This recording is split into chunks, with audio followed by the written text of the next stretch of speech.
ምን እንታዘዝ?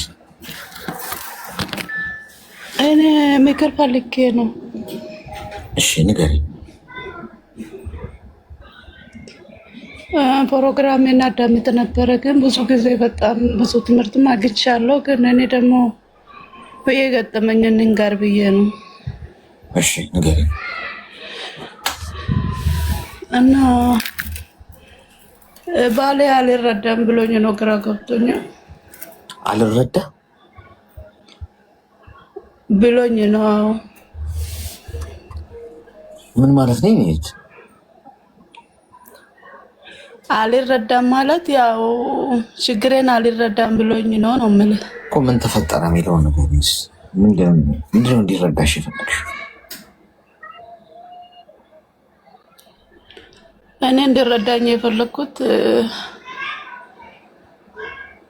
ችግሬን ሁሉም ተቋቁሞ ከኔ ጋር አይዞሽ የሚል ሰው ነው የምፈልገው እና እንደዛ አይነት ሰው አይደለም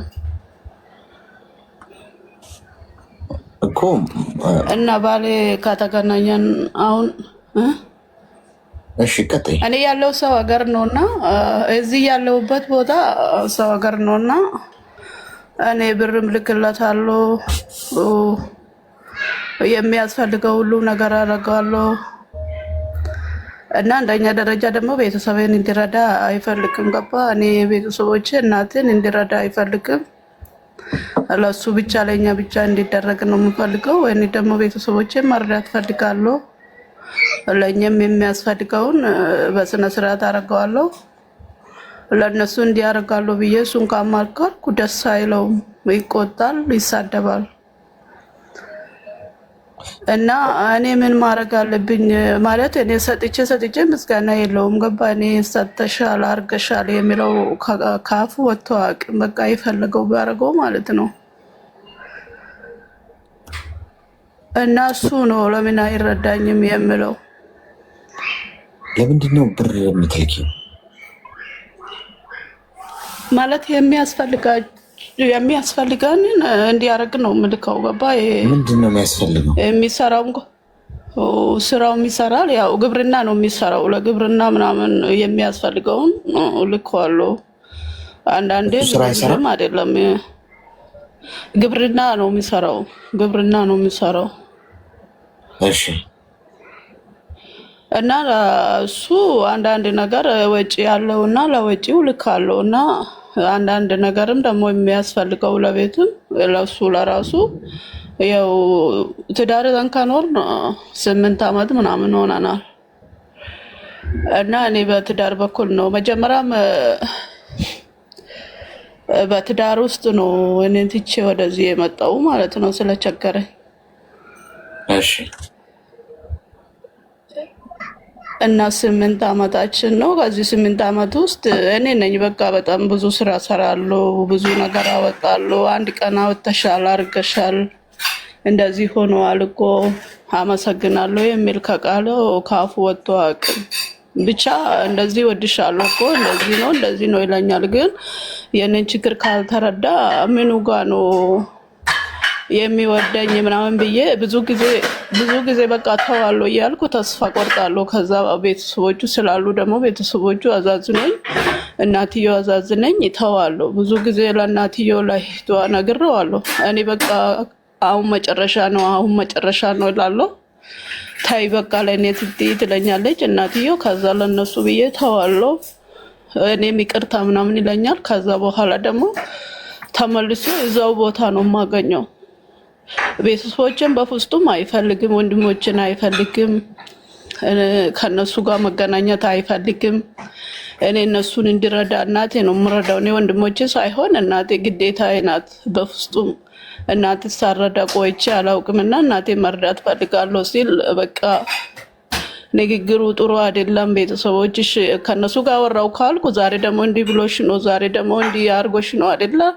ለዚህ ነው እንደዚህ የሚታወሪኝ ይለኛል። ደግሞ እነሱ ስለሱ ምንም ነገር አውርቶኝ አያውቅም፣ ምንም ክፉ ነገር አያወሩም።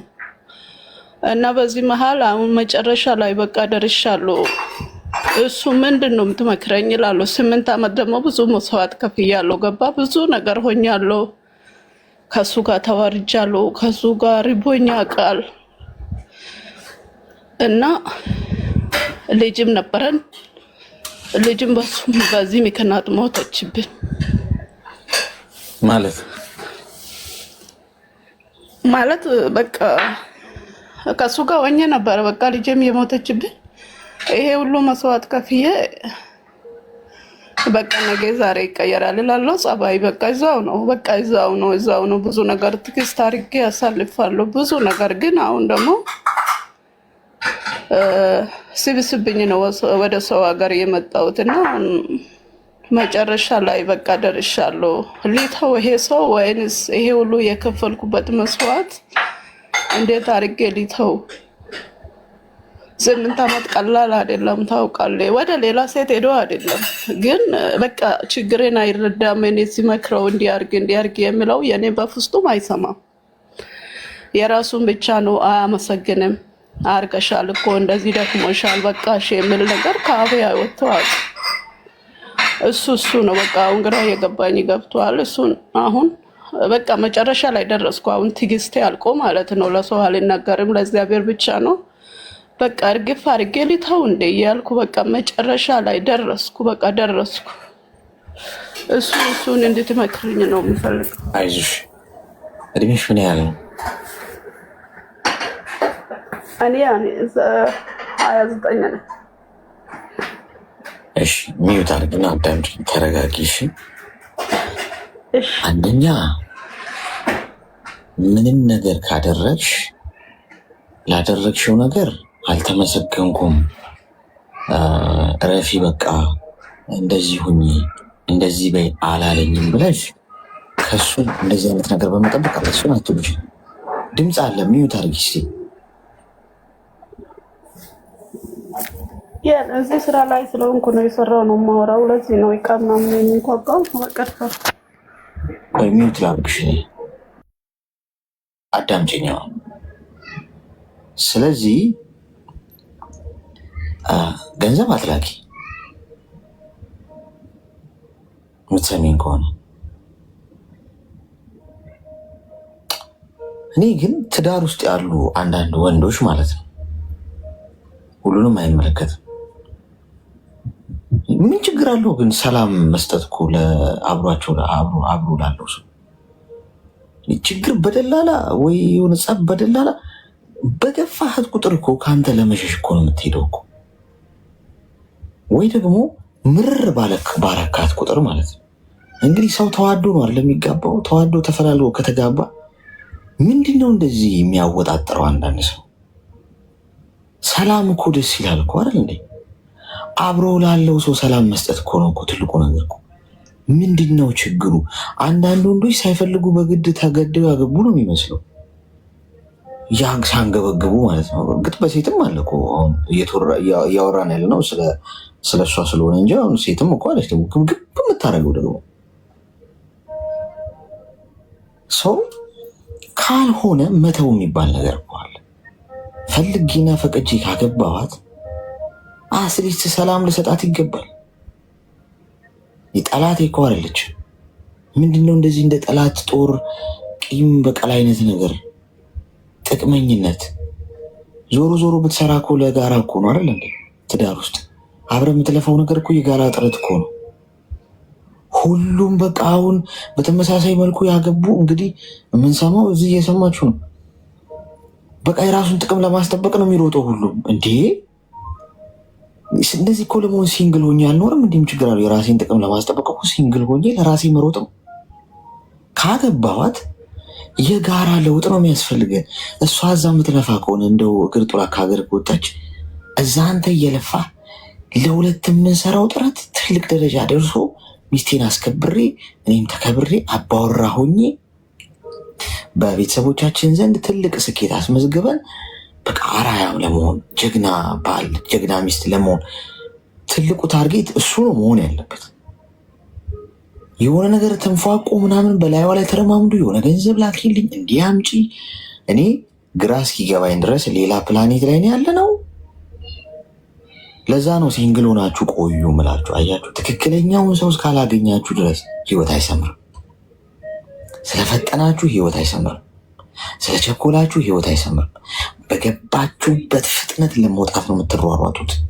ከተሳሳተ ሰው ጋር ገብታችሁ ከምትሰበሩ፣ ከምትቃጠሉ፣ ከምትንገበገቡ ማለት ነው ከትክክለኛው ሰው ጋር ለመግባት ብትዘገዩ ይሻላል። ለምን 50 ዓመትሽ አይሆንም። ትክክለኛው ሰው የሚመጣው በዛ ሰዓት ከሆነ ጎይድ ፈጣሪ አይሳሳት። ስለዚህ አንደኛ ገንዘብ አትላኪ፣ ሁለተኛ እሱ አይዞሽ እንዲለኝ ብለሽ ከእሱ አይዞሽ ነገር አትጠብቂ። አንዳንድ ባል በቃ አያስብም። ገብቶሻል? እንደ ዕቃ ነው በቃ ዝም ብሎ ገንዘብ ላኪለት እንጂ አሁን የእሱ አንቺ ኤቲኤም ማሽኑ ነሽ። ምን ትዝ ብሎ ስለ አንቺ ይጨነቃል? በላሽ ከሀገር ቤት ስለ ጤንነታችሁ ጠይቋችሁ የሚያውቅ ሰው አለ? ማን ነው ለመጨረሻ ጊዜ ደህና ነሽ ወይ ብሎ የጠየቀሽ? ሁላችሁም እዚህ ውስጥ ያላችሁ በሙሉ በተለይ አረብ ሀገር የምትኖሩት ጤንነታችሁ አሳስቧችሁ ያውቃል? ቤተሰብ፣ ባል፣ ልጅ፣ ሚስት ምናምን እንደ ብረት ነው የሚያዋችሁ ቆር ይሁን እንደማይታመም፣ እንደማይሞት፣ እንደማይወድቅ፣ እንደ ችግር እንደማያየው፣ እንደማይከፋው በቃ ገንዘብ ከዛፍ ላይ እየሸመጠጣችሁ እንደምትልቁ ነው። ተመችቷችሁ እንደምትኖሩ ነው። እና የእናንተ ደህንነት አሳስቦት የሚያውቀው ማን ነው? እውነቱን እንነጋገር ካለ ለመጨረሻ ጊዜ የእናንተ ደህንነት አሳስቦት እንዴት ነሽ፣ ደህና ነሽ ወይ፣ ጤናሽ እንዴት ነው፣ ምንድነው ችግር አለ ወይ፣ የሚከፋሽ ነገር አለ ወይ፣ እስቲ የቦዲሽን አውሪኝ ብሎ እንደዚህ ጠጋ ብሎ እየጠየቃችሁ ሰው አለ? ገንዘብ ሲፈልጉ ግን ይንከባከቧችኋል። ገንዘብ ስትልኩላቸው ግን በእናንተ ገንዘብ ያጌጡበታል። ሰው የሚጠይቃችሁ ሰው ከሌለ ለምን ነው ግድ የሚሰጣችሁ? ለምን ነው የምትጨነቁት? ለራሳችሁ ኑሩ ጓድ። ለራሳችሁ ራሳችሁ ቆሞ የሚቆምላችሁ የለም። እንደሚቆምላችሁና የሚያስብላችሁ የሚጨነቅላችሁ ሰው ቢኖር ኦኬ ችግር የለውም። እሺ እንደው ማጨነቁ ማሰቡ ማንም ከሌለ ጓድ ለራሴ ነው መቆም ያለብኝ። ማንም አይመጣልኝ። ስለዚህ ራሳችሁን ከመቼውም በላይ ብዙዎቻችሁ በድላችሁታል። እስከዛሬ ድረስ ራሳችሁ ላይ ምቀኛ ሆናችኋል። ለራሳችሁ ክፉ ሆናችኋል። ለራሳችሁ ንፉግ ሆናችኋል አብዛኞቻችሁ። ስለዚህ ከዛሬ ጀምራችሁ ቀና በሉ። ቀና በይ። ማንንም አትጠብቂ። የሚመጣ ማንም ሰው የለም። የሚታደግሽ ማንም ሰው የለም። ስለዚህ ከባልሽ አሁን የአይዞሽ ባይ መልእክት ስትጠብቂ መክራሽን አትበይ። ራስሽ ለራስሽ አይዞሽ በይ። በቃ በይ፣ ይበቃኛል፣ ከዚህ በላይ ብለሽ ሂጂ ወደ ሀገርሽ። ገብቶሻል? በዚህ መንገድ ይህንን ነገር አስተካኪው እንጂ አይዞሽ አላሉኝም ብለሽ ራስሽን አትበዲ። በማየው ነገር ስትረስ ውስጥ አትግቢ። አይዞሽ የሚልሽ አንድም እዚህ ምድር ላይ ሰው የለም። ሁሉም ለጥቅም ነው ከአንቺ ጋር ያለው። ገንዘቡን ያዥሽ እንዳትልኪለት። ይስራሱስ ተግባባ።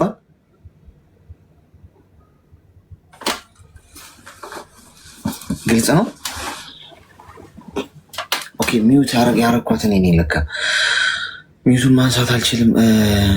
ፕሮፋይልሽን ያንቺን ፎቶውን መሀሉን ንኪውና ከዛ ከሚመጣልሽ አማራጭ ውስጥ ሁለተኛ ላይ ማይክራፎን የሚለውን ንኪው።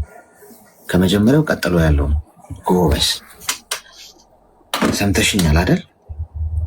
አዎ እንደዛ አንኪሽ እና ደግሞ አሁን የመጨረሻ ላይ የከፋኝ ታውቃለህ አሌክስ፣ ብር ነበረ እሱ ጋር ማለት ነው። እቃ ግዛ ብዬ ልኬ እቃው ሳይገዛ ቀረ። ከዛ እናቴ የሆነ ብር ፈለገች። በዚህ ሰሞን ነው ማለት ነው የመጨረሻ ተስፋ የቆረጥኩት። እና እናቴ ብር መልስልሻለሁ ላክልኝ ስትለኝ እና ብር አንተ ጋር አለ አይደለም ይሄን ያህል ብር ላክላት ስላት በዛ ምክንያት ነው በቃ መጨረሻ ላይ የደረስኩት። እና አልክም አልሰጥም አለኝ። በቃ መጨረሻ ይሄ እኮ የኔ ብር ነው፣ ለምንድን ነው የማሰጠው? እናቴ እኮ ናት። እኔ ያንተ እናት እንደዚህ ነው እንደ እናቷን ረዳታለሁ። ገባን ነው የእሷ እናት ቸገረኝ ስትለኝ እሰጣታለሁ። እና እኔ እናት እኮ ነው ለምን አሰጡም? የኔ ብር እኮ አይደል እንዴ ለምን አሰጡም ስል በዛ ምክንያት ነው እየተጣላና በዚህ ሰሞን 4 ቀን ቢሆን ነው እና ዘጋኝ። የመጨረሻ ስልክ ይደውልልኝ ነበረ። ያ ብርም ደግሞ እኔ ከዚህ ጮኬ እሱን ብር ካልሰጠው የኔና ያንተ መጨረሻ ነው ብዬ ለእናቴ ስጥልኝ ብዬ 20 ሺህ ምናምን ብር ነው በሳምንት ነው የላከልኝ ገባ። በሳምንት ጠዋት ማታ እየደወልኩ እየጨቀጨቅኩ እየሰደበኝ ምን ያለኝ መጨረሻ ነው በቃ እሱ ብር ካላካ ወይ እናንተ በቃ ቆርጦልኛል ምናምን ብዬ በሳምንት ያን ብር ላከ። ካላከ በኋላ ነው የመጨረሻ በቃ የምደውልልኝ ስልክ እሱ ሳይደውል ሲቀር እኔም አልደወልኩም ጠጣልኩኝና አሁን ግራ ገባኝ። ይሄ ሰው ይሄ ሁሉ አመት 8 አመት ቀላል አይደለም ገባ። እድሜም ጨርሼበት ብዙ ነገር ለቤቴ አድርጌ ብዙ ነገር አለኝ ቤቴ ውስጥ ማለት ነው። እኔ ከዚህ በፊትም እሱ ሳላገባ አረብ ሀገር ነበርኩና ብዙ ነገር አድርጌያለሁ። እሱ ሁሉ አድርጌለት ለምንድን ነው ብዬ መጨረሻ ላይ የደረስኩት ደግሞ በእናቴ በኩል ነው። እናቴ በፍጹም ማግኘትም አይፈልግም እንዲያደርግላቸውም አልፈልግም። በቃ እኔ ደግሞ እናቴ ስለወለደች ነው እዚህ ጋር ሆኜ መኖር ራሱ እግዚአብሔር ይመስገን። ለእናቴ ካላደረኩ ጥንቅር ብለው ይቀራል ብዬ ተጣላን። ከዛ በኋላ ነው በቃ አሁን እስቲ ምን ትመክረኛለህ ብዬ ወደ አንተ የመጣሁት ግራ ሲገባኝ። ጓደኛዬ ለምን ሲል ጓደኛዬ ምንም የለኝም እኔ የሚመክረኝ ማማክረው እግዚአብሔር ብቻ ነው። ለዛ ነው እሺ ያለኝ። ይቅርታ አበዛው። አይዞሽ እሺ። ለማንኛውም ገንዘብሽን ያዢ ከዛሬ ጀምሮ እሺ። እሺ አባት እሺ አመሰግናለሁ። እሺ አይዞሽ። አግባ እያላችሁ ጉሮሮ ላይ ቆማችሁብኝ ሰዎች ማለት ነው። ያገቡት ራሱ ጨርቃቸውን ጥለው ብቻቸውን እያወሩ ነው ሰንደል ሰክተው። እኔ ሰንደል ሰክቼ መንገድ ላይ ፌስታል ጭንቅላቴ ላይ አስሬ ብቻዬን የሆነ ሞንጎሊያኛ ወይም ቻይንኛ በኬንያኛ የተቀላቀለ ቋንቋ እያወራው እንዴት ነው? ምንድን ነው አላማችሁ? ሰላም አይሻለንም እንዴ ጎበዝ? እንደዚሁ እየተሳሳቅን ብንኖር አይሻልም? የምን ጦሱስ መክተት ነው ሰው? እኔ ግን እኔ ሰው ተዋዶ ከተጋባ በዚህ መጠን ጠላትነት ካልተመቻቸ እኮ መለየት የሚባል ነገር አለ። ሄሎ ሰላም ሽ ብዛ እንኳን ደህና መጣሽ። እንኳን በሰላም ቆይ። ምን ታዘዝ? ይቅርታ ትንሽ ድምፅ አለ ልጆችም ስላለ እኔ ምክር ፈልጌ ነው። ያው ብዙም እንትን የለውም አማርኛ ብዙም አልችልም። መጀመሪያ ላይ እግዚአብሔር እናመሰግናለን። ቀጥሎ ደግሞ አሁን አረብ ሀገር ነኝ። አሁን 2 ዓመቴን ጨርሻለሁ። ብዙም አልቆየም። ግን በፊት ቤተሰቦቼ በጣም ደሃ ነበሩ። ለእነሱ ሁሉም ነገር አድርጋለሁ እግዚአብሔር ይመስገን። ያንን እዛ ደሃ ሆኜ እነሱም ደሃ ሆኖ እያሉ የሚጣሉኝ ብዙ ስም አለኝ። ብዙ ያሉኝ ያላረኩ ያልሰራው ያላወራው ታወራብኝ ብዙ ነገር። ያንን ዝም ብዬ አልቅሻለሁ። ዛሬ እዚህ ደርሼ ለቤተሰቦቼ ሁሉም ነገር አድርጋለሁ እግዚአብሔር ይመስገን። አሁን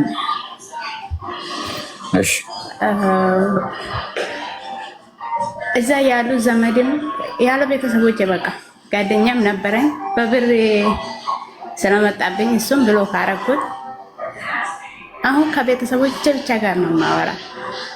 አንዳንዴ እናቴ እነሱ እኮ ያኔ እንደዛ አልሽ ለምንድን ነው ሰው እንደዚህ የሚጣይ ትለኛለች። አሁን እኔ ክፉ ሆኜ ነው ወይስ ያንን ነገር መርሳት አልቻልኩም። በቃ ያን ያረጉኝ ቤተሰቦች ላይ ያረጉ የነበሩ አሁንም ራሱ ለምን አለፈላችሁ እያሉ ማይደረግ ነገር ሲያረጉ ነው ያለው እስካሁን። ማለት እኔ ለፍቼ ሰው ሀገር ላይ ተናድጄ ተቃጥዬ ነው የሰራሁላችሁ ቤትም ይሁን ሁሉም ነገር። ግን አሁን እሱ ነገር እንዴት አድርጌ ነው የሚራሳ ዘመዶች ማንም አጎቴ አክስቴ ምን ማናችሁም አልወዳችሁም። በቃ ስማችሁ ራሱ ስነሳ ያናድደኛል። ያ ለቅሶ ነው የሚመጣብኝ እና አሁን እሱ ነገር እንዴት አድርጌ ነው የሚራሳ በውስጤ አልወጣም። እኔ ክፉ ሆኜ ነው ወይስ እነሱ ሲያረጉኝ የነበሩ ያ ክፋታችሁ ነው አልጠፋብኝም ማለት። እስቲ ይሄን ብቻ ነው ምክር የምፈልገው ነው። ስለበደሉሽ ነገር አሁንም እያሰብሽ ነው የምትሰቃየው? አው በቃ አልጠፋ። እኔ አሁን ስትመጪ እንዴት እኔ ተደብቄ ነው እናት አልመጣም። ስመጣም ተደብቄ ነው መጣ። አባቴም እንደዛ ወንድሞችም እኔ የመጀመሪያ ልጅ ነኝ ለቤተሰቦቼ።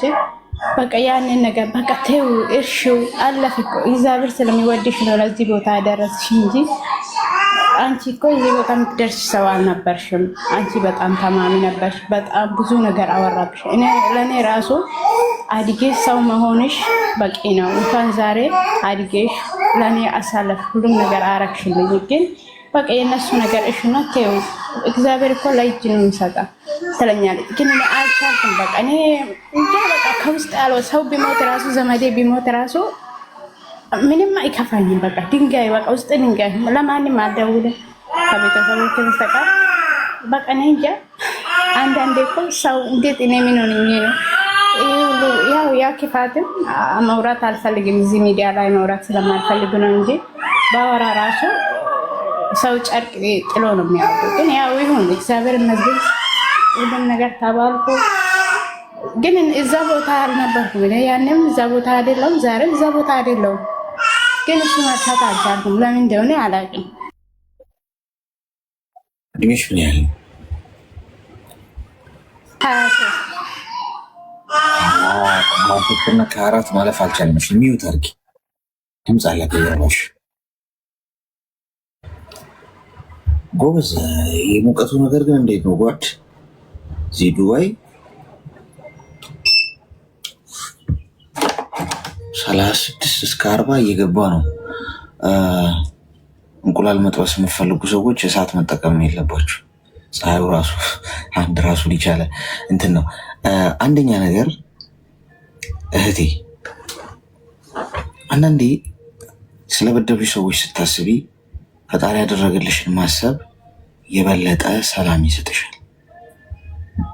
አንዳንዴ ልባችሁ ርድ ሲልባችሁ፣ ጭንቅ ሲላችሁ ይሄ የመበደል የተበዳይነት ስሜቱ አይሎ ስለ በዳዮቻችሁ ክፉ ክፉ እንድታስቡና ባያችኋቸው ቁጥር ንዴት ብስጭት ሲላችሁ እስከዛሬ ፈጣሪ አሳልፏችሁ የመጣችሁትን ያደረገላችሁ መልካም ነገር ማሰብ በጣም ሰላም ይሰጣችኋል። እንድትተዉት እቅፍ አድርጋችሁ እንድትተዉት ያደርጋችኋል። ወደኋላ አትመልከቺ እህቴ። በዛ በኩል አይደለም የምትሄጂው፣ በዚህ በኩል ነው የምትሄጂው። ወደፊት ነው መንገድሽ። እስካሁን የተበደልሽው የተጎዳሽው ያለፍሽበት ያስከፉሽ ያስቀየሙሽ ነገር እኮ ሊኖር ይችላል። እሱ አንቺን የቀየረሽ። እዛ ላይ ብታተኩር የበለጠ አንቺ ነሽ ጭቃው ላይ እና ቆሻሻው ላይ አተኩረሽ የምትቀሪው። ስንት ወደፊት መስራት እየቻልሽ። እስቲ ተይ ለ6 ወር ምናምን ራቂ። እስቲ አዲስ ኢንቫይሮንመንት ፈጠሪ። ሰላም ያለው አይምሮሽን ሰላም የሚሰጥሽ አዲስ ገጽ ግለጪ። ተግተሽ ሰርተሽ እነሱ ቆሞ እጃቸው እስኪቃጠል ድረስ የሚያጨበጭቡላትን አይነት ሴት ለምን አትሰሪም? ቁጭ ብለሽ ለምን ዛሬ ቢዚ አትሆኝም? ለምን በተደረገብሽ ነገር ላይ ቁጭ ብለሽ እያሰብሽ ወደኋላ ትጎትቻለሽ? ተገቢ አይደለም። እልህ የያዝሽ። እስቲ አዲስ ማንነት ፍጠሪ። አዲስ ኢንቫይሮንመንት፣ አዲስ ካልቸር፣ አዲስ የስራ ጸባይ፣ አዲስ የህይወት መንገድ ቀይሽ። እነሱ ማያውቁት አዲስ ማንነት ፍጠሪ። ድሮ የሚያውቁሽ ለፍስፍስ ሆነሽ አይደል? ደካማ ሆነሽ አይደል የሚያውቁሽ? በነገራችን ላይ የሚያውቃችሁ ነው የሚነቃችሁ። ታውቃላችኋል። ቤተሰቦቻችሁ፣ ጓደኞቻችሁ፣ ዘመድ አዝማዶቻችሁ፣ አብራችሁ ያደጉ ሰዎች ከሆነ ጊዜ በኋላ ተለወጣችሁ እናንተ እኮ ሌላ አይነት ሰው ማንነት እኮ ይዛችኋል እኮ። እንደሚያውቃችሁ ነው የሚያስቡት። እንዲህ ድሮ በቀላሉ ሊጫወቱባችሁ እንደሚችሉ፣ በቀላሉ ና ነይ እያሉ ሊንቋችሁ እንደሚችሉ ሰው እስከፈለገ ድረስ ጠዋት የነበረውን ማንነት ማታ ሊቀይረው ይችላል። በማንኛውም ሰዓት ራሱን አፍርሶ ሊሰራ ይችላል የሰው ልጅ እስከፈለገ ድረስ። አውቀዋለሁ ብለህ የምታስበው ሰው ምናልባት ስሙን ብቻ ሊሆን ይችላል የምታውቀው፣ ከሆነ ዓመታት በኋላ ሌላ ሰው ነው። ተለውጧል፣ ማንነቱ ተለውጧል፣ ጠንካራ ሆኗል። በብዙ አይነት ውጣ ውረድ ውስጥ አልፎ ራሱን አፍርሶ ገንብቶ ሊሆን ይችላል። ስለዚህ እንደሚያውቋችሁ ነው የሚያስቡት ሰዎች። ስለዚህ እንደማያውቁሽ አረጋግጭላቸው። በምን ጠንካራ ሴቱኝ ትናንትሽ ላይ አትተኝበት የኔ እናት፣ ትርጉም የለውም። ተነሽና እንደ ንስር ብረሪ። አዲስ እኮ ቤተሰብ ራሱ እኮ ሊኖርሽ እኮ ይችላል እኮ። መወለድ ቋንቋ ነው። ወደፊት ብዙ ነገር እኮ ይጠብቅሻል። ጠንካራ እልህ የያዝሽ ቁጭ ብለሽ የት የምታምሪ ሰዎች ሲያዩሽ ገና ወይኔ ምን አይነት ልጅ ከዚች ልጅ ጋማ ጓደኛ በሆን የሚሉላትን ሴት ውለጃት አመጣሽ ከውስጥ እንደገና ፈልቀቀሽ ይሄ አስጠቂ የሆነው ማንነት ሲጣርገሽ ግደዩ። ሰነፍ የሚያስጠቃሽን ማለት ነው። ይሄ አሁን ያለው ማንነትሽ በፊት የተደረግሽውን እያሰበ በቃ የሚያለቃቅሰው ማለት ነው። ምን እኮ እንዲያርገውኝ ምን ይሻለኛል ምናምን የሚለውን ሲጣርገሽ ግደዩና ለእንደዚህ ተራ ጉዳይ ምንም ግድ የማይሰጠውን ከውስጥ ጨካኝ አውሬ ስልሽ ክፉ ሳይሆን በቃ ይህ በነገሮች የማትበገር ጠንካራ ሴት፣ ተራው ጉዳይ የማይገርማት እንደ ንስር ከፍ ብላ የምትበር ብዙ ህልም ያላት ገብቶሻል። ስንት ነገር ለማሳካት የምትጥር በተራ ወሬ የማትሰናከል በአሉባልታ ቦታ የማይኖራት አንዴ አውሪኝ እንኳን ሲሏት ጊዜ የላትም። በጣም ብዙ የሚያሯሩጣት የስራ የህልም ጉዳይ ያለባት ሴት በቃ በዛ ተጠመጂ። ፈልገው ያገኙሽ በባትሪ ገብቶሻል። እስራቸው አትገኝ። መበደልሽ እንደ በደል ነው፣ ግን ደግሞ እዛ ላይ መተኛት የለብሽ ገብቶሻል። ዶሮም ንስርም እኮ ክንፍ አላቸው። ልዩነት ቢፈጥረው ንስር ከደመና በላይ ከፍ ብሎ ይበርበታል። ዶሮ ግን ዝም ብሎ አየር ላይ እንዲ ብሎ መሬት ጥራጥሬ ሲለቅምበት ይገኛል። የቱን ነሽ ነው ልዩነት የሚፈጥረው ገብቶሻል። እንደ ንስር ከደመና በላይ ይገባሻል ከፍታ። በአይምሮ ልዕልና ከፍ በይ፣ በአስተሳሰብ ከፍ በይ። በገንዘብ የተሻለ ትልቅ ስኬት ለማስመዝገብ አካውንትሽ ውስጥ ለምሳሌ 10 ሺህ ብር ኖሮ ከሆነ አሁን የዛሬ ዓመት 500 ሺህ ብር 600 ሺህ ብር እንዴት እሰራለሁ ሴቭ አድርጌ ቆ ገብቼ እንዴት የተሻለ የገንዘብ አቅሜን አሳድጋለሁ ገብቶሻል። ፊዚካልሽ አሁን የተበላሸ ከሆነ አቋምሽ እንዴት አስተካክሏል፣ ስፖርት ሰርቼ ወይ ምግቤን አስተካክዬ እንዴት ቆንጆ አቋም ይኖረኛል። መንፈሳዊዎች ላይ ደካማ ከሆንሽ እንዴት ከፈጣሪ ጋር ያለኝን ነገር ስትሮንግ አደርገዋለሁ ገብቶሻል። በጸሎት መትጋት፣ ጥሩ ግንኙነት ከፈጣሪሽ ጋር፣ የሚያደክሙሽ ነገሮች ላይ አለመሆን፣ ከማህበራዊ ህይወትሽ ላይ ከብዙ ሰዎች ጋር መገናኘት፣ መግባባት፣ ሀሳብ መለዋወጥ፣ እውቀት መገብየት እንዴት አደርጋለሁ። እነዚህ ነገሮች ላይ ቢዚ ከሆንሽ ተራው ጉዳይ አስጨንቀሽ ከወሬ አልፍ። እሺ ተግባባ።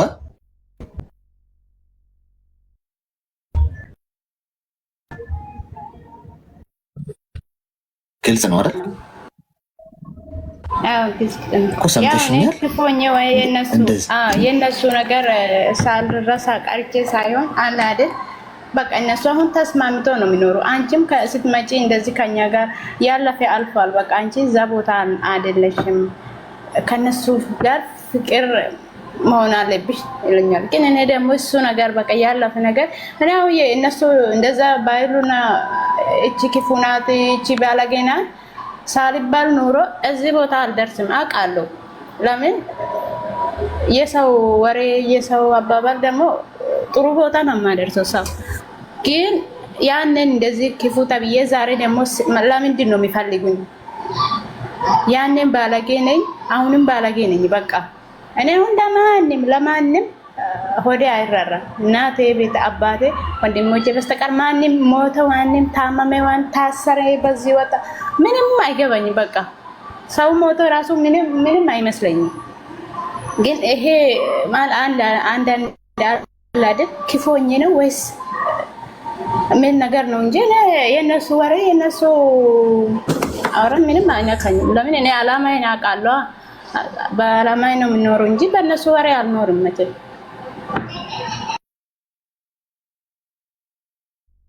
ኮት ታይዋለሽ ከዛሬ ጀምሮ እርግፍ አድርግሽ ወይስ ስለነሱ በማውራት ቢዚ ትሆኛለሽ? ኧረ እኔ ለማንም ከማንም ጋር አላወራም። እኔ ስልካችሁም የለኝም። እነሱ ፈልገው ይመጣሉ፣ እኔ ስልክ ቀይራለሁ ብለው ካረጋሉ በቃ እኔ ቤተሰቦቼ በስተቀር ማንም ጋር አላወራም። ለምን አያስፈልጉኝም። ነገ ዛሬም ትላንትም ከኔ ጋር ስላልነበሩ አልፈልጋችሁም። በቃ ወደፊት እንዴት አድርጌ ከነሱ ጋር ለእንትን መውራት ነው እንጂ ዛሬ እንኳን አይጨንቀኝም። ለምን እነሱ የጠበቁኝ ቦታ አይደለውማ። እነሱ ክፉ ቦታ የማይሆን ቦታ ነበር እያወሩ ነበር። እኔ ግን እዛ አይደለውም፣ ሰማይና መሬት ነው። በርቺ እሺ።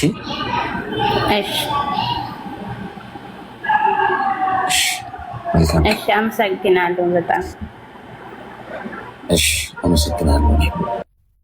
ኮይን ልስጣችሁ እስቲ ጊፍት ልስጣችሁና ሜምበራችሁን አድሱበት ወይም ሜምበር ማውራት ብቻ ነው የምፈልገው መተንፈስ ታሪክ ረዘም ይላል። ግን እኔ ግን ያው በጣም ሳትለጥጪው ያው እንዳናጣው ያንቺን ጉዳይ ማለት ነው። እሺ እና ገጠር አካባቢ ነው ተወለድኩት። እስከ 6 ዓመት የኖርኩበትን ታሪክ ነው ልነግርህ የፈለኩት።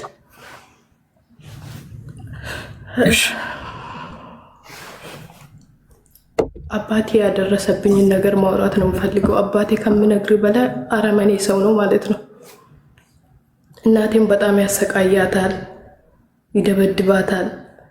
ደብድቦስ ሲደክመው ውጭ አውጥቶ ያስራታል ማለት ነው፣ አውሬ እንዲበላሽ። ከዛ እሷን ውጭ አስሮ መጣና እኔና ወንድሜ ትንሾች ነን፣ 6 ዓመት አልሞላውም እኔ ማለት ነው። ሁላችንም ይደበድበናል፣ አንድ ላይ ያጋጨናል። ከፈለገ መሬት ዘርሮ በጫማ ነው ረግጠን እና እናታችን ብለን ስናለቅስ ሁሌ ይደበድበናል። በቃ ሁሌ እናታችን አባትም እናትም የላትም። ወደ ወንድሞቿም ብትሄድ ይመልሷታል። በቃ ጨዋ ሆኖ ነው ሄዶ የሚመልሳት ማለት ነው። የእምነት አባቶችን ይዞ ትልልቅ ሽማግሌዎችን ይዞ ለምኖ ነው የሚያስመልሳት። እዛ እንድትቆያ ያረጋት። ሁሌ እንደተደበደብን ነው ሁሌ በቃ እና ብዙ ጠባሳዎች አሉብኝ፣ ብዙ ከምነግር በላይ በአባት የደረሰብኝ። እናቴ ሁሌ ይደበድባታል። የሚገርም ጀበና ከነ ቡናው ማለት ነው ከእሳት ላይ አንስቶ ላይ ደፍቷል። ሰውነቷ ሁሌ ጠባሳ ነው። ሁሌ እንደተፈነከተች ለኛ ብላ 7 ልጆችን ወለደችለት እና ምግቡ ላይ እንድንበላ ያደረገን ጠዋት በበላ ነው የምናድርበት ጊዜ አለ። አይወደንም በቃ ሁሉም ልጆቹ ሄዷል ሌላ ቦታ። 10 ዓመት ከሞሉ ቤት መኖር አይችሉም ሁሌ ማለት ነው። እና ጎረቤት ያክስት ያኩት ልጆች አሉ። እኛ ከቤት መውጣት አንችልም፣ በሩ ተቆልፎብን ነው የምንኖረው። አካባቢ ላይ የሚሰራ ከሆነ ተመልሶ ይመጣል ሊደበድበን ማለት ነው። አውጥቶ በጅራፍ ነው ወይ ደግሞ አለንጋ ጫፉን ይቋጥርና በሱ ነው የሚደበድበን።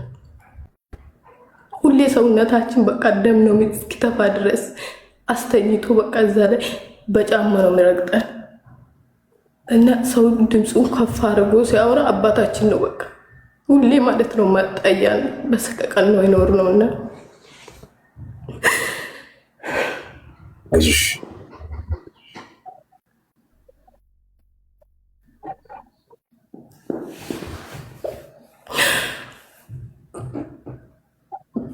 ይቅርታ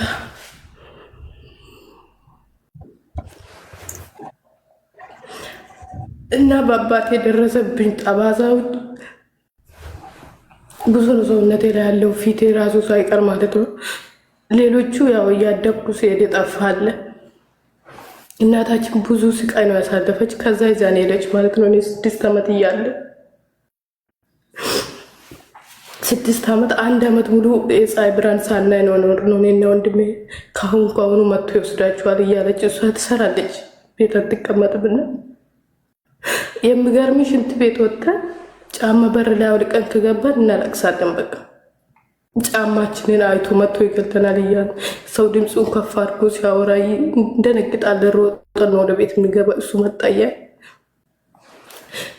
ጊዜ ለህም ብዬ ነው አጠር እያረኩ ያለሁት። የእሱ ብንነገር ወርም አይበቃው እና ብዙ ንብረት አለ እናታችን ያፈራችው ለኛ ስትል በቃ እንዳይወስደን ብላ ቤት ምናምን መጠጊያ እስክትፈልግ ድረስ እሱ ምን ያደርጋል? ሌላ አብሮ የእሱ ተባባሪዎቹን ይዞ ሄዶ ከሀገር ወታለች ልጆችን ይዛ፣ እኔ ደግሞ ቤቱ ኦና ሆነብኝ ብሎ ምንም ነገር ሳታገኝ ባዷን ነው በባዶ ወረቀት ነው እንትን የተሸኘችው ማለት ነው ከፍርድ ቤት። 3 ሰው ይዞ ሄዶ የለችም ከሀገር ወጣች። የሚገርምን መጥቶ የከሰሰባት እኛ ያለንበት ከተማ ነው እና ባዶ ነጭ ወረቀት ነው ተሰጣት። እሷ ፍቺ ሲጠይቅ ሄዳ ድጋሜ ከሰሰች። ለ4 ልጆች 18 ያልሞላ ነው 4 ልጆች ነበር። ለእነሱ 3 ኩንታል ትሰጣለ በመተባለ ታሰረ። ልጆች አይደለም ብሎ ካደን ማለት ነው። እኔ እነዚህ ልጆች የኔ አይደለም ሰው ሁሉ ሲፈርድበት በኋላ ላይ ደግሞ አመና የለኝም ማለት ታሰረ ወጣ በቃ። እና በዛ ሁሉ መንገድ እያለ ወንድ ልጅ ሳይ በጣም ነው የሚጠላ፣ በጣም ነው የሚቀፈኝ ማለት ነው።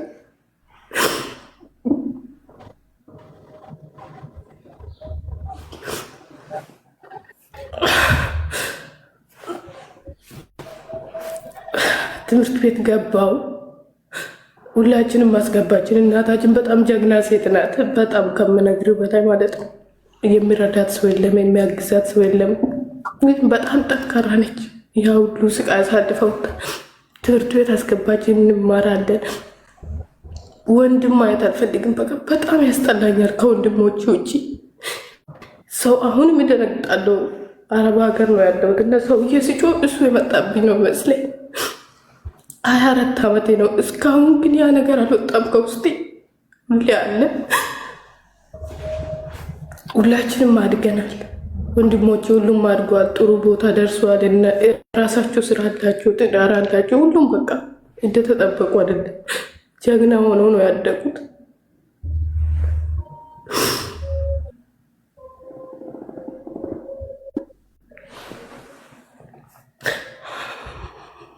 አይዞሽ ግን እሱ እስካሁን ባይኖራል እስካሁን ማለት ነው። እናቴ ግን ሞተችብኝ።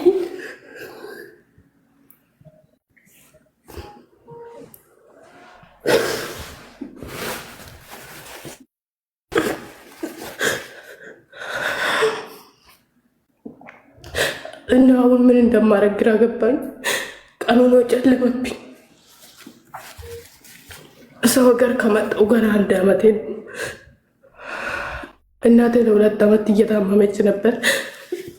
የልብ ኬዝ አለባት። ያው መጀመሪያ ስደክማት እረፍት የለም። ክረምት ነው አትልም፣ በጋ አትልም። ሁሌ እንደሮጠች ከእሑድ እስከ እሑድ ማለት ነው።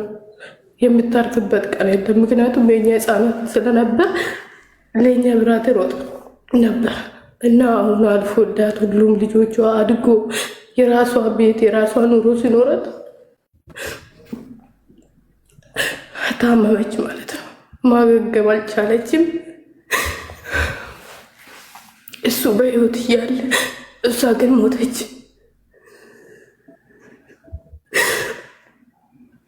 እና እኔ ሄጄ እንኳን ሊቀብራት አልቻልኩም። እሱ ግን ቆሞ ቀበራት።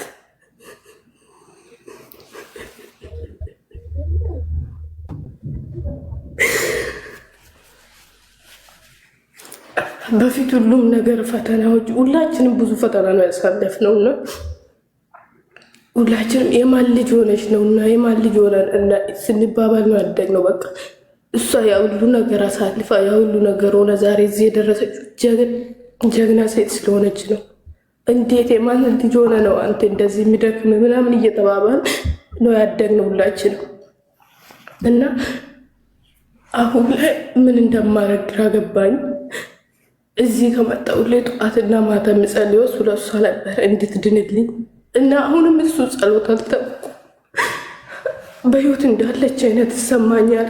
ከዛም በቃ ከህልም ባል ነው እንደተነሳ ሰው ነው የምሆነው። ማሞቷንም ማመን አልቻልኩም። ቀኑ ጭልምልም አለብኝ። እዚህም ማውራ ሰው የለኝም።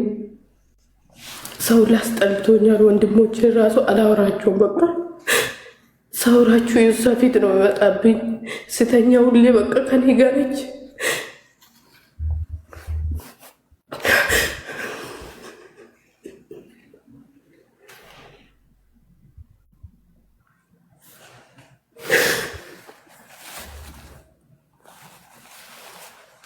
እና ተስፋ አጣሁ። እውነት ብችልና ያ ሰውዬ ባገኝ ብገለው እንኳን ጌታ ብገለው ምንም አይመስለኝም። ይሄ ሁሉ ሸክሜንና ስቃይን ይዞ የሚሞት ይመስለኛል። ወንድሞቼ ላወራቸው ስል ማውራት አይፈልጉም፣ ሴቶቹም ወንዶቹም ማለት ነው። ያ ሁሉ ያሳለፍነው ስቃይ ወደዛ ልትመልሽ ነው እንደ በቃ ተይን። አንዴ እኮ ወጣን እድሜ ለእናታችን፣ ወደዛ ተመልሰን ማውራትን ማሰብ አልፈልግም ላሉ እኔ እናቴ ታማ ሳየው እሱ ነው ፊት ለፊት የሚመጣው በሱ ምክንያት ስለሆነ ሁሌ ደግሞ ማን እንዳፈሰሰ ሁሌ እኔና ወንድሜን አስሮ ቁጭ አርጎ እሷ ቋጥራ ያስቀመጠችልኝ ምግብ ውሻ ነበር የሚበላው። አትበሉም እናንተ እያለን ማለት ነው። ጠዋት በበላ ነው እናድራለን እንደ ሕፃን። እሱ ውስጥ ከመግባቱ በፊት አንተኛ 6 ሰዓት 8 ሰዓት ይጠብቃል። ከመጣን አባታችሁ ሳልገባ እንዴት ትተኛላችሁ ብሎ በተኛንበት ነበረ በጫሙ ምረግጠን እና ይሄ ነው ብዬ የምነግር ነገር የለም። ያሳለፍነው ስቃይ ግን ልረሳ አልቻልኩም። በፊት በቃ እሷ ስላለች ተስፋ ነበረኝ። በቃ ያ ሁሉ ተስፋዬን ይዛ ሄደች። እሱ ግን እስካሁን አለ።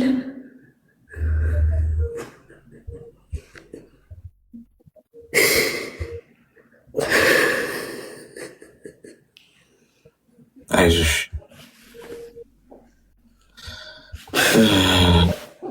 ወንድሞችሽ ምን ያለው እድሜያቸው?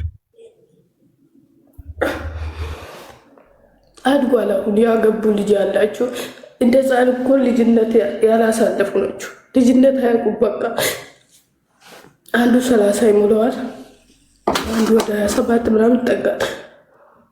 ግን በቃ እንደ ትልቅ ሰው ስለሆኑ ያደጉት ሁሉም ራሳቸውን ለመቻል በቃ ጌታ ትምህርት ብሎ ይሄዳሉ። ግን የሚሰሩት ስራ በቃ በእድሜያቸው አይደለም ሁሉም ማለት ነው። እና የራሳቸው ቢዝነስ አላቸው፣ የራሳቸው ስራ አለ፣ ትልቅ ቦታ ደርሷል።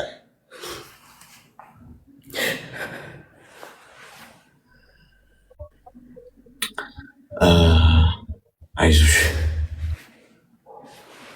አዝናለሁ። እሺ በሆነው ነገር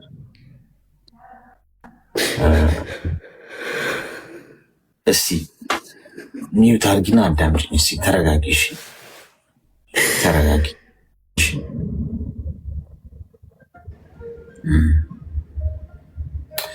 ያሳዝናል በጣም። ዞሮ ዞሮ አሁን አንቺም ወንድሞችሽም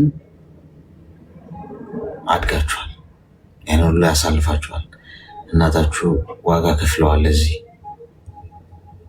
ግን የመጣውና የሆነውን ነገር መቀበል ነው ያለብሽ፣ መታገል አይደለም። የምትቀይሪው ነገር ላይ ብቻ ነው መታገል። አሁን እልህ ሊይዝሽ የሚገባው ከራስሽ ጋር ከአምናው ከድሮ ከዛ ከደካማው ማንነትሽ የተሻለ ሰው ሆነሽ የተሻለ ልብ ያላት ሰው ሆነሽ ጥላቻ ውስጧ ያልበቀለ እናትሽ እንድትሆኝ የሚፈልጉትን አይነት እንድትደርሽ ይፈልጉ የነበሩትን ቦታ ደርሰሽ ያንን ችግር በዚህ ነው መበቀል ያለብሽ እንጂ እያለቀሽ እያማረርሽ በሆነው ነገር የምትቀይሪው ነገር የለም። መቀበል ነው ያለብሽ። ገብቶሻል? አንዳንድ ጊዜ ማንታገለውን ነገር እንቀበለዋለን፣ ማንቀይረውን ነገር እንቀበለዋለን። ይሄ ነው የሚሆን። ከዛ ውጭ እዛ ነገር ላይ ብናተኩር፣ ብናለቅስ፣ ብንፈራፈር እድሜ ነው የምንጨርሰው፣ ጊዜ ነው የምንጨርሰው፣ ኢነርጂ ነው የምንጨርሰው። ወንድሞችሽ ፈጣሪ መስከር ራሳቸውን የቻሉ ናቸው። ህፃናት ቢሆኑ ደግሞ ያንቺን ደግሞ እንትን ይፈልጋሉ። ገብቶሻል? ልጆች አይደሉ አግብተዋል ምናምን ብለሽኛል፣ ጥሩ ነው። ስለዚህ አሁን አንቺ ሰው ሀገር ሆነሽ በሽታ ላይ መውደቅ የለብሽ። ለራስሽ አስቢ። ጭንቀቱ ምኑ ምኑ ምኑ ሁሉ በሽታ ነው ይዞብሽ የሚመጣው። ስለዚህ እኔ እንደ ሀሳብ ምሰጥሽ እንደ ወንድም የተወሰነ ጊዜ እነዚህ ነገሮች የማያስታውሱሽ ነገር ላይ አተኩሪ። ለምሳሌ የተወሰነ ጊዜ ይህንን መዝገብ ዝጊው። ከኢትዮጵያ አሁን አባትሽን የተፈጠሩትን ነገሮች የሚያስታውሱሽን ልታይበት የምትችይበትን ሰዎች ሊሆኑ ይችላሉ፣ ሁኔታዎች ለጊዜው ዝጊውና ለአንድ ለ3 ወር ወይ ለ6 ወር የብቻሽን ጊዜ አሳልፊ። ማንንም አታገኝ፣ ከማንም ሰው ጋር አታውሪ። ገብቶሻል? ያንን መዝገብ ዝጊው። መዳን አለብሽ። ነገሮች አይቀሉም፣ እኛ እንጠነክራለን እንጂ። ገብቶሻል? ሁልጊዜ በስፖርት ነው ምሳሌ የምሰጣቸው። አንድ ስፖርተኛ ስፖርት ቤት ሄዶ 10 ኪሎ ለማንሳት ቢሞክር በመጀመሪያው ጊዜ በጣም ከባድ ነው። ላያነሳው ይችላል። ቀን ቀንን ሲተካና ሁል ጊዜ እየሄደ በተለማመደ ቁጥር ለማንሳት በሞከረ ቁጥር በተለማመደ ቁጥር እየጠነከረ ይመጣና ነገ ያንን 10 ኪሎ በጣቱ ያነሳት ይሆናል። ነገር ግን የ10 ኪሎ አንሶ ሳይሆን ወይም ኪሎ ቀንሶ ሳይሆን ያ ሰውዬ ጠንክሮ ነው። ስለዚህ በህይወታችሁ ውስጥ ለማንሳት የከበዳችሁ ብዙ ነገር አለ። ለመሸከም የከበዳችሁ ብዙ ነገር አለ። ጫንቃችሁ የከበዳችሁ በዚህ ሰዓት በምንም አይነት ሁኔታ ውስጥ ብትሆኑ ያ ነገር እንዲቀል አትጠብቁ። ያ ነገር ቀሎ ነገሮች እንዲረጋጉ ሰከን እንዲል አትጠብቁ። በጨረሻ አይፈጠርም። እናንተ ትጠነክራላችሁ። እናንተ ሁኔታችሁን ታሻሽላላችሁ። እናንተ ከነበራችሁበት ከፍ ትላላችሁ እንጂ የተሸከማችሁት ሸክም ኪሎ ያው ነው። ስለዚህ አሁን አንቺ ራስሽን ነው ማጠንከር ያለብሽ። የተሸከምሽው ሸክም ከባድ አይ ነው ረዳሽ አይ ስሜት እየተሰማሽ እንዳለ ጨልሞብሻል፣ ከፍቶሻል። ለእናትሽ መድረስ አለመቻልሽ በጣም እያንገበገበሽ ነው። ይሄ ስሜት አይቀልም፣ እንዲሁ እንዳለ ነው የሚሆነው። አንቺ ትጠነክራለሽ፣ አንቺ በስሜት ትበስያለሽ። ነገሮች የምትቆጣጠሪበትን መንገድ አንቺ ማኔጅ ታደርጊያለሽ እንጂ የተፈጠረው ነገር አይቀየርም ወይም አይቀልልሽም። ስለዚህ ስለ አባትሽ በዙሪያሽ ስላሉ ስለተከናወኑ ነገሮችን ለመቋቋም ምንድነው ማድረግ ያለብሽ? ራቂ። አሁን ፈንጂው ከፈነዳበት ቦታ ውጡ። ለመዳን መጀመሪያ ፈንጂው የፈነዳበት ቦታ አትድኑ። ስለዚህ ራቅ ብለሽ የተወሰነ ጊዜ ማንንም ሳታገኝ አትሊስት 3 ወር እንደው ትንሽ ከተባለ በዛ ከተባለ 6 ወር የሆነ ምሽግ ውስጥ ግቢ፣ ጸሎት አርጊ፣ ብቻሽን ሁኚ፣ በጥሞና ጊዜሽን አሳልፊ፣ ስራ ላይ ከሰዎች ጋር ተገናኝ፣ ሰው ተዋወቂ፣ አውሪ ከሰው ጋር ብቻሽን። ይሄ አላርል አሁን እያወራሻል ከኛ ጋር በቃ ልክ እንደዚህ ማለት ነው። አዳዲስ ነገር ይገባል አይምሮሽ ውስጥ። ከአንቺ በባሰ ሁኔታ መከራ ደርሶበት ቀጥ ብሎ የቆመ ሰው ስታይ እንዴት ያለሽ ይሄም አለ እንዴት ያለሽ። ስለዚህ በዚህ መንገድ አድርጊው እሺ። እና ፈጣሪ ደግሞ መጽናናቱን ይስጣችሁ ለአንቺም ለወንድሞች እሺ። አይዞሽ ያልፋል እሺ። ሁሉም እንዲህ እንደሆነ አይቀጥልም። መሽቶ በነጋ ቁጥር ሁልጊዜ ነገሮች ይቀያየራሉ። የማያልፍ ምንም ነገር የለም እሺ። ተግባባን? አመሰግናለሁ። አይዞሽ አይዞሽ አይዞሽ።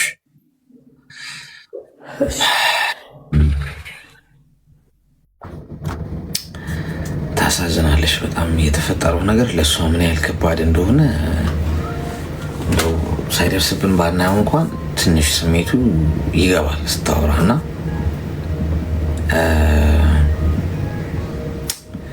ከባድ ነው። አያችኋል ሰው ምን ችሎ ሰው ሀገር እንኳን እንደሚኖር አያችኋል።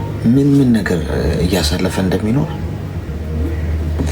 እሺ የመጨረሻውን ዙር ኮይን ልስጣችሁና ከዛ የመጨረሻዋን ቀዶ ጥገና 30 ደቂቃ ይቀረናል። ልስጣችሁ እየወሰዳችሁ ግን እየሰጠናል ለምትሉኝ ታብ ያደረገ ሰው እዚሁ ብዙ ፈጣን ንስሮች አሉ። ታፕ ያደረጉና ቶሎ ማለት ነው። ከዛ ልክ ቆጥሮ ሲጨርስ ላፍ የሚያደርጉ መቅደም ይጠበቅባችኋል ለመውሰድ የሚሰጠው እንደዛ ነው። ስለዚህ ይህን 3 ደቂቃ ታብ አድርጉ። አሁን ብዙ ታብ ያደረገ ብዙ ቶሎ የማግኘት እድል አለው። ከዛ ከ3 ደቂቃ በኋላ ቆጥሮ ሲጨርስ ከዛ ውስጥ ውሰዱና ከላይ ከስሜ ጎን ያለው ልብ ቅርጽ ምልክት እየነካችሁ ሜምበር ሆኑ ወይ ሜምበራችሁን አድሱት። እሺ እንቀጥል። ሄሎ ጤና ይስጥልን። ድምፅሽ ታፍ ነው። እንዴት ራሷን ከ8ኛ ፎቅ ፈተፈተች? ምንድን ያወራችው? ሙቀቱ ነው እንዴ? ግን ዛሬ እንዴት ነው? አንዳንድ ሰዎች ቶሎ ፌንት እያደረጉ። ሄሎ ጤና ይስጥልን። አብሮ ይስጥልን። አሌክስ እንዴት ነህ? ይመስገን ፈጣሪ። እንኳን ደህና መጣሽ። እንኳን ደህና ቆየች። ምን እንታዘዝ? እኔ አንድ ማማክርህ ነገር አለና እኔ አሁን ሳውዲ አረቢያ ነው ያለሁትኝ እና ትዳር ነበረኝ። በልጅነቴ ነው ያገባሁት። አንድ ወንድ ልጅ አለኝ። አጠርስ አድርግልክ እሺ። እና አዲስ አበባ ነበርኩ የምሰራው ማለት ነው ሱፐር ማርኬት ውስጥ። ከዛ እርጉዝ ነበርኩ በዛን ሰዓት። ከዛ ወደ ቤተሰብ ለመውለድ ሄድኩኝ ማለት ነው። ከዛ በመወልድበት ሰዓት ባለቤቴ ሌላ ቦታ ነው ስራ የሚሰራው። ከዛ እኔ በመወልድበት ሰዓት አልመጣም ማለት ነው። 1 አመት ሙሉ ቤተሰብ ጋር ቁጭ አልኩኝ። የት ሄዱ? ከዛ ሳይው አይመጣም። ስራ ቦታ ነው፣ ወደ ደብረ ብርሃን ነው የሚሰራው። እና ዝም አልኩ፣ በቃ ታገስኩኝ።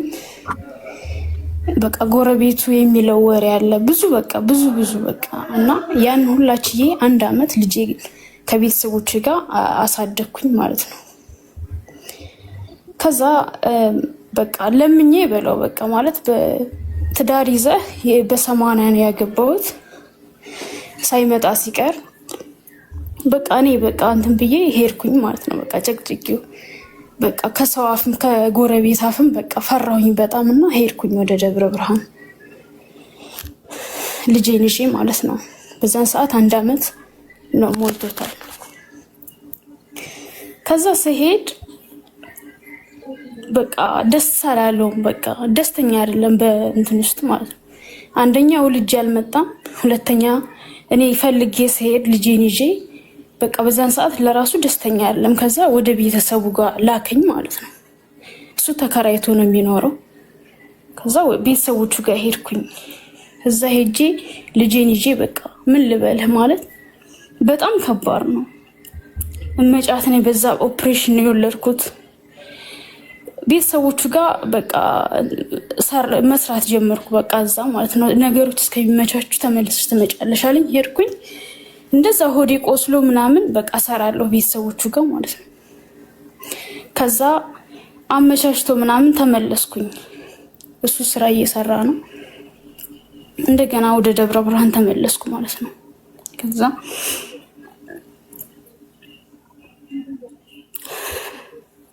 አይዞሽ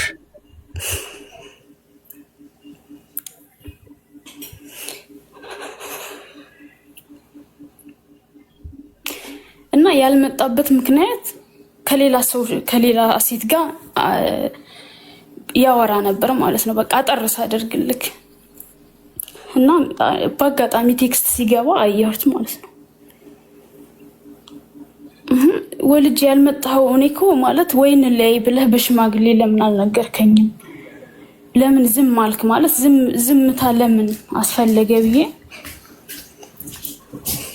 ከዛ ዘርበ ወደዛ ምናምን አለኝ ማለት ነው። በቃ ማናት እቺ ቴክስት ማናት ምናምን ስለው ዘርበ ወደዛ አለኝ። እኔ ሚስቱ ነኝ፣ ቤተሰብ ያውቃል፣ እንዴት እንደዚህ ትለኛለህ ብዬ መጨረሻ አለቀስኩ ማለት ነው።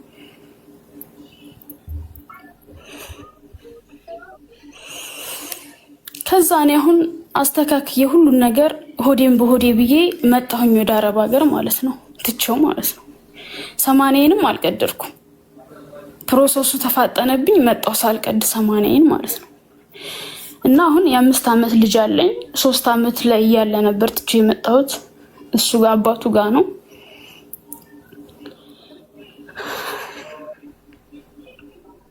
እና ገንዘብ ልክለታለሁኝ ያው ለልጄ ስል እሱ ጋር ስላለ እና ገንዘብ ሲፈልግ ብቻ ነው ልጄን የሚያገናኘኝ ማለት ነው። ገንዘብ ሲፈልግ ነው በቃ እኔ ስልክለት በቃ እንደላኩለት ብዙም አይደውልኝም። ልጄንም አያገናኘኝም። እኔ በምፈልግ ሰዓት ጭራሽ በቃ የለም። እና ምን ትመክረኛለህ? በጣም ግራ ገብቶኛል ከልጄ ጋር ያለው ነገር ማለት ነው። ስለሱ አይደለም እኔ አሁን እሱን ትቼዋለሁ። በቃ እርግፍ አድርጌ ስለተውኩት ምንም አይመስለኝም። ግን የልጄን ነገር ግን ምን ላድርግ? ልጁን ራሱ ነው እያሳደገ ያለው? እሱ ጋር ነው ልጁ፣ እሱ ጋር ነው እኮ። ምን አላገናኝሽም ነው የሚልሽ ወይስ? በቃ ገንዘብ ሲፈልግ ብቻ ነው። በቃ ገንዘብ ሲፈልግ ስለ ደህንነቴ ይጠይቀኛል። ከልጁ ጋር ልጁ አሁን ሰሞኑን የተፈጠረውን አንድ ነገር ልንገርክ። ቤቢ እኔ ማውራት በጣም ይፈልጋል፣ በጣም ማለት ነው። እና ቶሎ አውራና እንትን በል ሰልችቶኛል በቃኝ ምናምን በላት ብሎት ከዛ እሱ እንትን አለ። እኔ ማውራት ይፈልጋል። ከዛ አይ በቃኝ በል ብለኸኝ እኮ ነው አለው ማለት ነው። አውራኝ እንጂ ቤቢ ስለው አይ በቃ ብለኸኝ አይደል እንዴ አለው ማለት ነው። እዛው ፊቱ በቪዲዮ ነበር እያወራን ያለ ነው ከልጄ ጋር። ከዛ ዝም በል አለው ማለት ነው። እንዳላወራ የሚያደርገኝ ልጄ እኔን ጠልቶኝ ሳይሆን እሱ ነው። ሌላ ጎረቤት ስልክ ምናምን ስጠይቀው ምንም ሊሰጠኝም አልቻለም። የመምህራኖቹን እሱ የልጆቹ የቤቢ መምህራኖች ስልክ ምናምን ስጠይቅ ስለው እምቢ አለ እና አሁን ልጄን እንደፈለገኝ በምፈልግበት ሰዓት ላወራ አልቻልኩም። ምን ያህል ብር ነው የምትልኪለት? እኔ 10,000 15,000 ለልጄም ልብስ ሲያስፈልገው እንደዚህ ግዛለት ብዬ እልክለታለሁ። ብቻ ከ5,000 ብር በታች አልክለትም። እሺ፣ ስለዚህ እሱ ለምትልኪለትን ነገር ለልጁ ያረገለት ነው። የሚገርም ወደዚህ ስመጣ በጣም ብር ቸግሮኝ ነበርና ቴሌቪዥን ሁላ ሸጬ ነበር የመጣሁት ማለት ነው። እና የዛን እንኳ ስልክ ለቤቢ ግዛለት ብዬ በምሰጠው ልክ ምንም አይገዛለትም። በቃ ኤሌክትሮኒክስ ለቴሌቪዥን እንኳ እስካሁን አልገዛለትም። ወደ 20 ምናምን ሺህ ብር ልኬለት ነበር። እሺ አሁን የምትፈልጊው አንቺ ምንድን ነው? እኔ አሁን ምን ላድርግ ነው? አሁን 80ንም አልቀደርኩም። እዚህ እየሰራሁ ነው። ልጄ አለ፣ ከልጄ ጋር ያገናኘኝም ተጽዕኖ ያደርስብኛል እኔ ላይ። አሁን በምሰራው ገንዘብ 80ን ስለቀደርኩ እሺ ሚውት አድርጊ።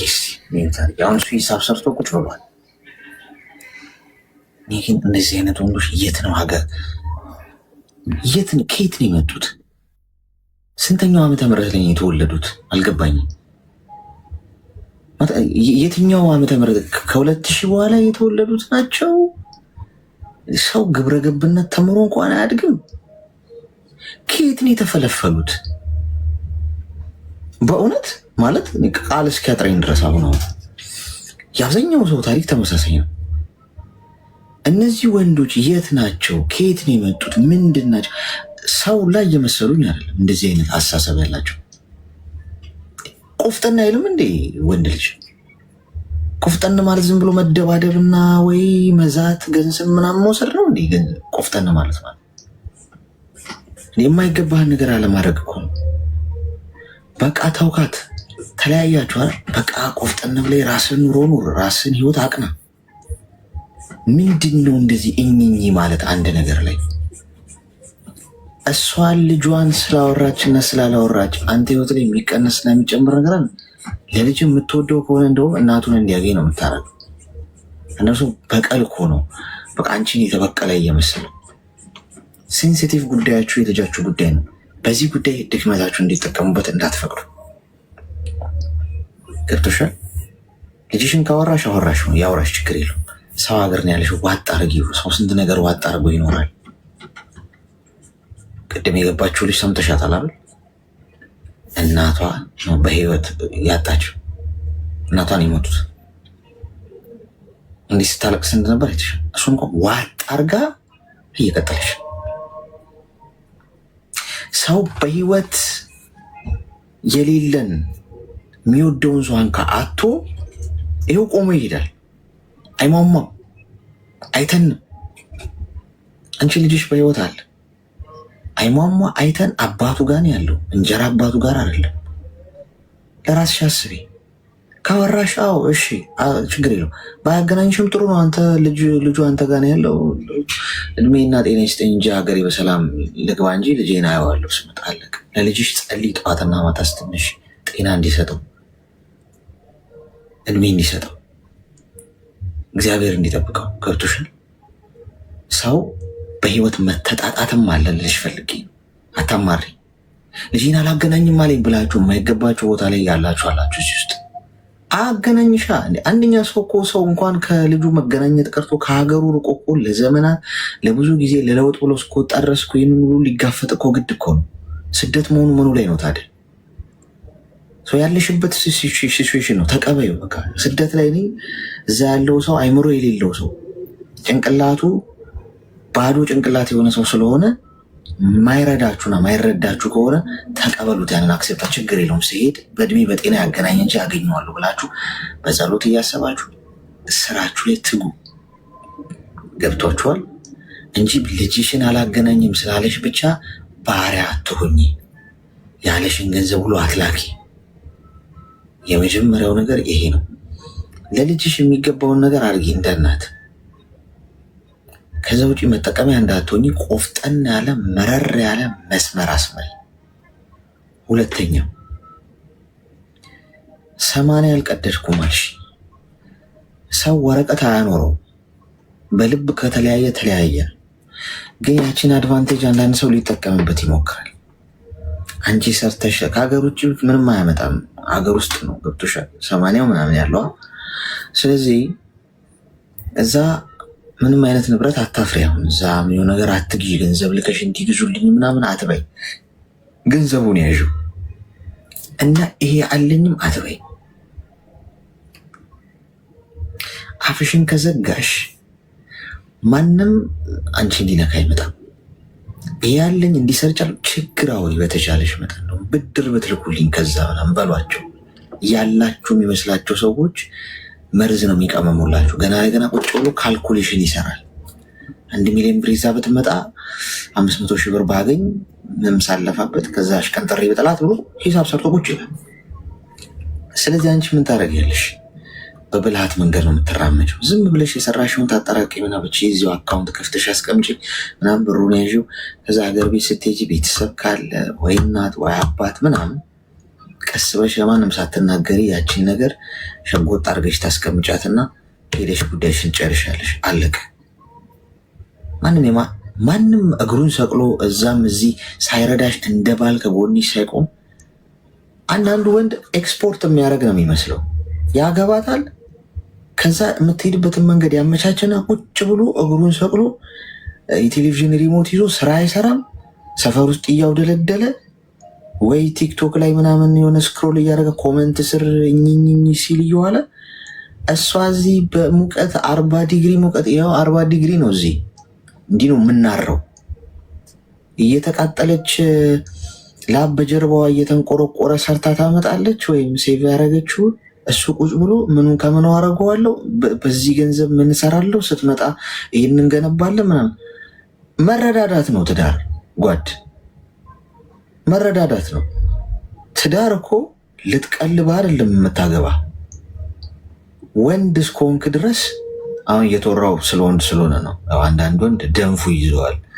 አንተ ለሴቶች ነው እየተወራ ያለው ስለ ወንድ ስለሆነ ወንዱ ነው እንዲያረጋት መቼ እሷ እንዲያላረገችው ልትቀልብህ አንተን ልትጦር አይደለም። ካገባሃት ሲጀመር አንተ ሚስት ኖሮ ሰው ሀገር ልክሃት እሷ ሰው ሀገር ሰርታ የምታመጣው ነገር አንተን ወንድ አያስብልህም። እንደ ወንድ ወጥተህ ሰርተህ መግባት አለብህ። ውርደት ነው። ገቢ ከሌለህ እና ሚስትን መያዝ ስላልቻልክ ነው አንተ እሷ የተሰደደችው። ይሄ በራሱ ትልቅ ውርደት ነው እንደ ወንድ። ያም ሆኖ ካለ ግን እሷ ትሰራለች፣ አንተም ስራ። በጋራ 50-50 ቢያንስ 50-50 ተጋገዙ፣ አግዛት። ዝም ብለህ ቁጭ ብለህ እንደ በሬ ሻኛን እንትን እያልክ ማለት ነው አያስኬድም። ስለዚህ የኔ እናት ተጽዕኖ አለው። ስለዚህ አሁን ባልኩሽ መንገድ እሺ፣ ቀስ ብለሽ በዘዴ እሺ ታደርጊዋለሽ። ጉዳዩ ለማንም ምንም አትበይ እሺ።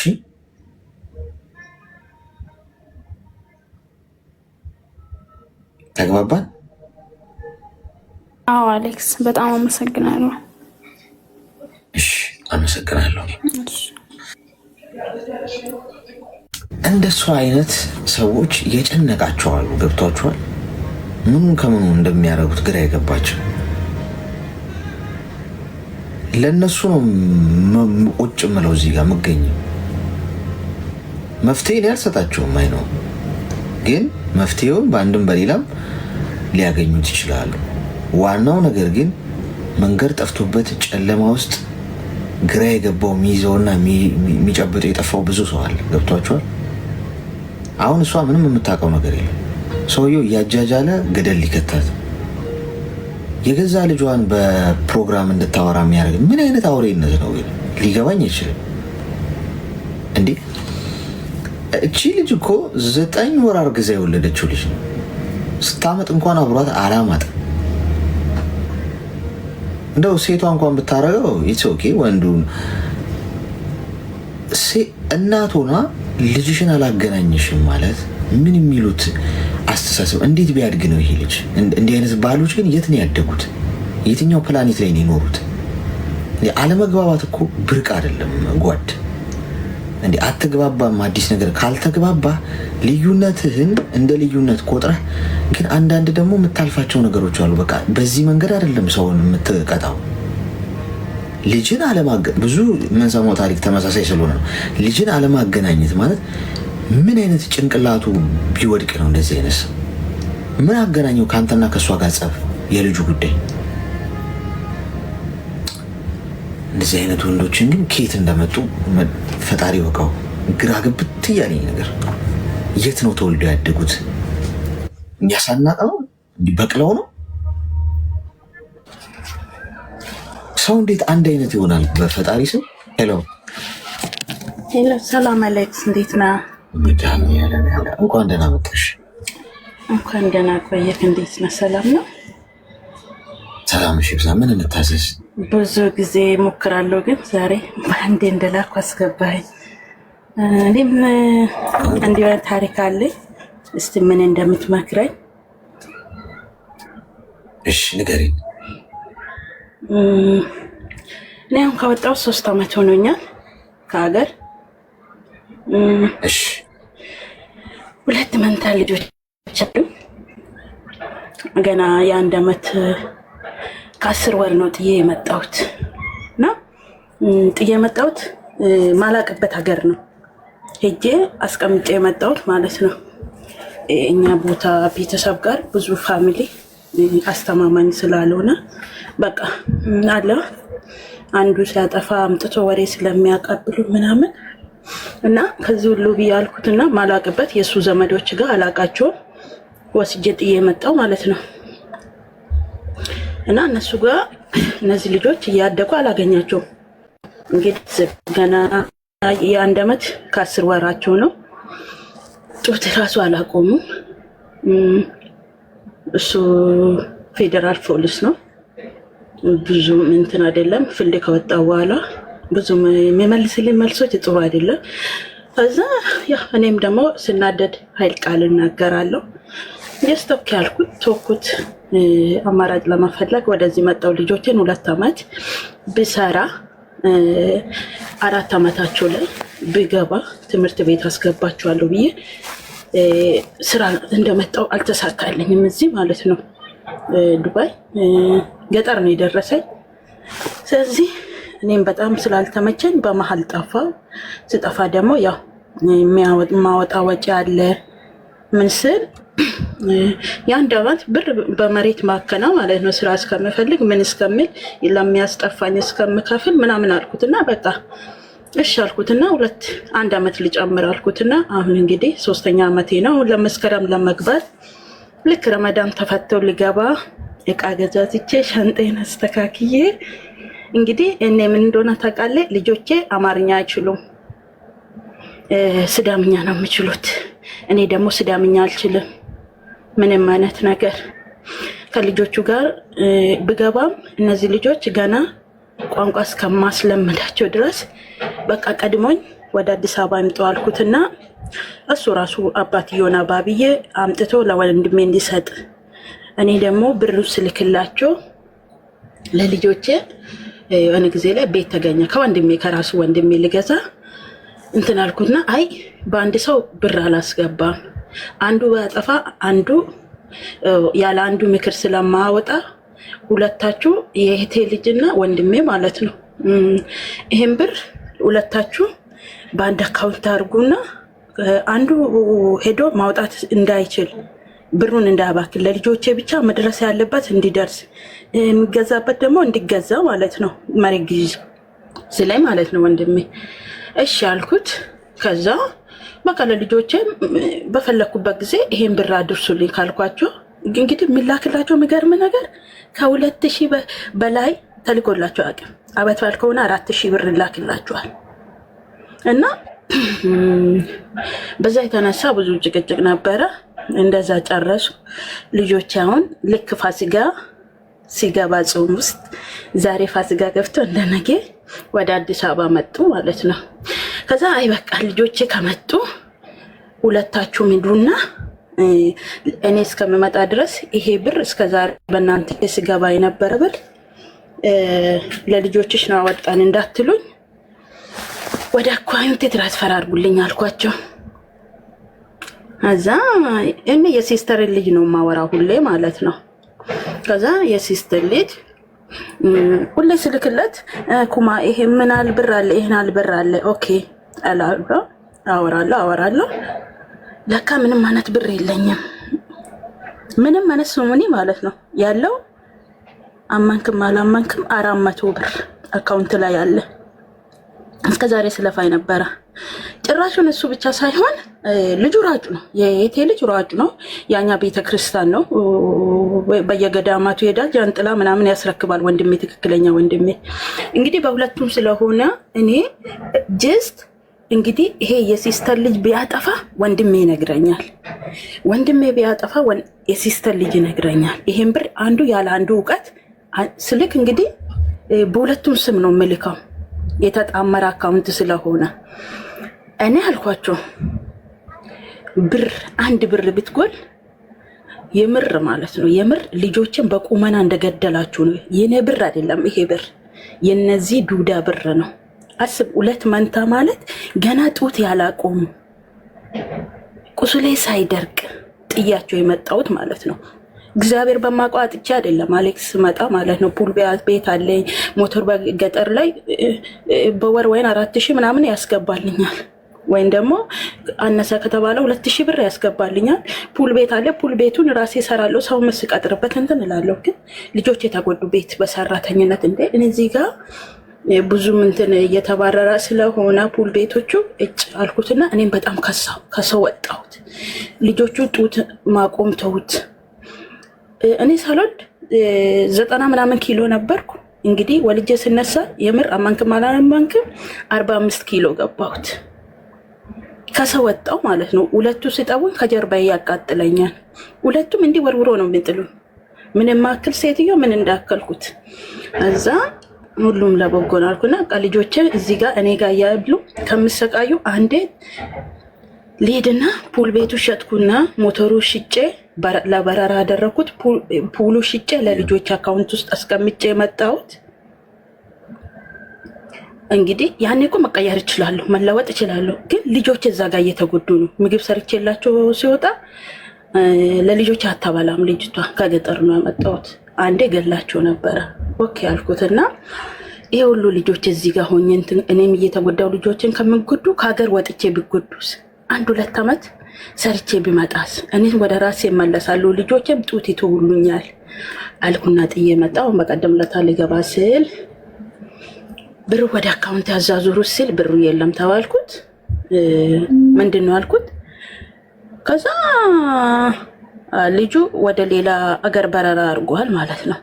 እኔ ልበር ለልጆቹ በቃ እስከምመጣ ድረስ አንዳንድ ነገር ግዛ፣ እስከዛሬ የላኩትን የአካውንት ላይ ያለውን እንዳትነካ ብዬ ይዤ በራለሁ ያልኩትን ብር ያጠራቀምኩትን 2000 ብር ድርሃም ላኩለት፣ 100,000 ብር ማለት ነው። እዛ ይሄ 100,000 ብሩ ለምን 100,000 ብሩን የላኩት ሯጭ ስለሆነ ከሀገር ሲወጣ ባንክ አካውንቴ ላይ ብር ካየ ዶላር ይሰጠኛል አለኝ። የሲስተር ልጅ ማለት ነው። ችግር የለውም በምን ልርዳ ካልኩት አካውንቴ ላይ ትንሽ ብር መኖር አለበት ባንክ እንዲሰጠኝ ብር ዶላር። እሺ አልኩትና ዱባይ መጥቷል እኮ እኔ ጋር እቃ ይዞልኝ ሄዷል። ለልጆቹ አንድ ነገር ስልክ ገዝቼለት ምናምን ነው የሸኘሁት። ገርም ነገር እንግዲህ እኔ ከሀገር ከወጣሁት 5-6 በረዋል ወደ ተለያየ ሀገር። ዱባይ መጥቷል ለሩጫ ማለት ነው። ለካሱ ተካለው ብሎ ያን ብር መዞ ጨርሷል። እንግዲህ ያኛው ምን አድርጎታል አምናለሁ ብሎ ያኛውም እንደፈለገ እንዲያወጣ ይሄኛውም እንደፈለገ እንዲያወጣ አድርጓል። ለካ እኔ ስልክ እንግዲህ ይሄንን አላውቅም። በሁለቱም ስም ነው። ለአንዱ አንዱ ሄዶ ብቻውን መውጣት እንደማይችል ነው የማውቀው። ከዛ ይሄኛውን ሁሉ ያገኘዋለሁ። የሲስተር ልጅ ሳይሆን የሲስተር ልጅ ወንድሜ ሳይሆን ያኛው ብደውልም ስለ ልጆቼ ነው የማወራው። እንደ አንድና ስለ ብር ላውራ ምን ብዬ ነው ስለ ብር ማነሳ? ስንቴ እንትን ብዬዋለሁ። ስለዚህ ከዛ እሺ ያልኩትና በረራ አደረጋ። 100,000 ብር አስገባሁት። 100,000 ብሩም የለም በሳምንት ውስጥ። ከዛ ለእናቴ ደወልኩት። ለምንድን ነው ለልጆቼ እህል አልተጫነም? ልጆቼ መጥቶ እንዴት ዝምት ያለሽ ምናምን ብዬ ስደውልላት፣ አራ ይሄው ወንድምሽ መጥቶ ልጭንላቸው፣ ይሄው 1 መዳበሪያ ስንዴ 1 መዳበሪያ ጤፍ ልጭንላቸው መጥቷል እኮ ወንድምሽ አለችኝ። ኦኬ ኩማ ከሀገር ወጥቷል፣ አሁን እሱ ጋር ናቸው። አሁን ለፋሲካ እመጣለሁ በረራ አረጋለሁ ምናምን ብዬ እያወራሁ እያለ ብራዘር መጣና ከእናቴ ተቀብሎ እብዶ ያለኝ እንዲህ ነው ያነጋገሩ። እኔን አይመለከተኝም፣ አካውንት ላይ ያለው 400 ብር ነው።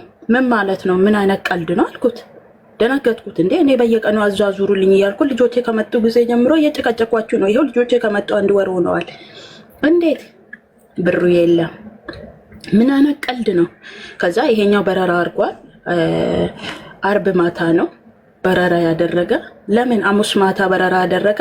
አርብ ነው ይሄንን የምሰማው። ኦኬ አልኩትና በቃ ይሄ ልጅ አውርቼ እንዳላስደነግጠው ሩጫውን ጨርሶ ልክ ሩጫውን ሁር ስለምጨርስ ጸጥ ልበልና ልክ ሩጫውን 5ኛ ወጣው ብሎ ሲደውልልኝ ኩማ ምንድነው ደረጃ የሚያወራው? እንዲህ ብር የለሽም ብሎኛል። አራ አለ እሱ ጋር እኮ 290,000 ብር ስቧል ከአካውንት መልስ ብዬ አካውንት ልኬለታለሁ ብለው ነግሮኛል። እንዴት ከነ ልጆቹ ነው ማቀጠር? እንዴት ብር የልጆችን ያለኔ ቀት እንዴት ነው ምስቡ ብዬ ጓልኩባት። ለካሱ ውሸቱ ነው። ምንም ማለት ብር የለም። ያኛ ሳቅ ይሄኛው ብሩ መዞ ጨርሶታል። ከዛ ብር የለሽም ተባለ። ያው ከዛ እና ልጆችስ እንዴት ነው የሚሆኑ? ልጆቹንም አንዳንዱ ሰዱና ግደሉት አልኳቸው። ለምን ተነፍሳሉ? ልጆቹንም ግደላቸው። እኔ እዚህ ጋር የፈጋሁት ልጆቹ እዚህ ጋር እኮ እየተጎዱ ነው። ቋንቋ አይችሉም። ምግብ ብቻ ስለራባቸው ከአይናቸው ተረድቶ ምግብ በሰዓት ይሰጣሉ። ከልጆቹ ጋር አወሩ። ሁለቱ ስለሚያወሩ የሚገርም ነገር ያኛው ስዳምኛ ብቻ ነው አማርኛ ለመልመድ አንድ ብቻ ቢሆን ነው የማያወራው ሰው ባይኖር ነው። ግን እነሱ ሁለታቸው ማንም ሰማ ማንም አልሰማቸው። እነዚህ ልጆች ስዳምኛ ነው የሚያወሩት። ለነዚህ ልጆች ምንም አይነት ነገር የላቸው። እግዚአብሔር በማውቀው ልብስ ሁሉ እንደሌላቸው ልብስ ራሱ የላኩት በስነ ስርዓቱ የደረሳቸው አይመስለኝም። ልጆቹን አላወራም ብያለሁ። ገጠር ነው፣ ስዳማ ክልል ገጠር ነው፣ እልም ያለ ገጠር ውስጥ ይሄን ሁሉ ተቃቁሜ አልቅሼ ወነ ጊዜ በቃ የተላከልኝ ቪዲዮ እግዚአብሔር በማውቀው ሚዲያ ላይ ወጥቼ ልለምን እንዴ ለልጆቼ ብዬ ማለት ነው ለመግባት የተላከልኝ አንዱ በስብሶ ማለት ነው ሰውነቱ ብስብስ ብሎ ቁስል እንዴት መሬቱን እንዲምረግጥ አላውቅም። የትም ነው ይሄ ሙዝ ምናምን ይበላሉ፣ ፍራፍሬ ይበላሉ። ሆዳቸው በጣም ነው የሚያስፈራው ከተነፍቶ ማለት ነው። ከዛ ወደው ብር ሌላ ሰው ጋር የነበረውን ብር ከነሱ አይደለም የሚገርም ነገር ወደው ብር አስገቡና በሉ ወደ ሐዋሳ አምጡና አሳክሙልን ብዬ ወደው ልጆቹ ታከሙ፣ መድኃኒት ወሰዱ፣ ልጁ ተሻለልኝ። ከዛ ቀጠለ። አሁንም አላወራቸውም እነዚህ ሰዎች ለልጆቹ ወተት ግዢ ምናምን ይሉኛል። የገጠሮቹን ብር ይፈልጋሉ። አይ እኔ ብር የለኝም ስራ ፈትቼ ነው ያሉት። ይህንን እንግዲህ ምራው ቶሎ አጠራቅሜ ለመግባት ነው። ለካ እኔ ከዚህ ምንም ልጆችም ሳይበሉ ለልጆችም ሳይሆን እነዚህ በልተው ጨረሱ። አሁን ልጆቼ መጥተዋል፣ እዚህም እዛም እያሉ ነው። ጭራሹንም ልጆቹን አባትየው እንዲወስድ ምን ይላሉ። ግን እኔ አሁን ከገባሁት ዝም አልልም መቼም። እነዚህ ልጆች ይዤ ጎዳና አልወርቅም። አሁን ልጆቹ በመሀል እየተንገላቱ ነው። አዲስ አበባ መጥቶ ማለት ነው። እንግዲህ እኔ እገባለሁ ብዬ ነው ወደዚህ ያመጣኋቸው። አሁን ግራ ገባኝ። ከገባሁት እነዚህ ልጆች ይዤ ጎዳና አልወርቅም። የበሉትን ለማጥፋት ነው የምሮጠው።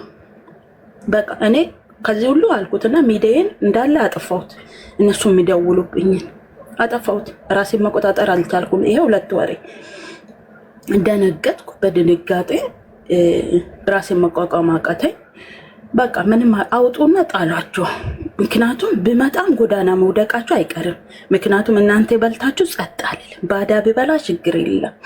እናንተ ግን ከዛ ወንድሜ ምን ይላል ከዚህ በፊት እንዲህ ሆኖ አንዱ እንደዚህ ቦታ ሄዶ የዛን ብር የቤተክርስቲያን ብር እንዲህ ተበልቶ እንዲህ ሆኖ ስለዚህ ይሄ ልጅ አምኜ እሱም እንዲያወጣ ብቻውን አደረኩት። ግን ሜሴጅ ደርሰኝ ነበረ።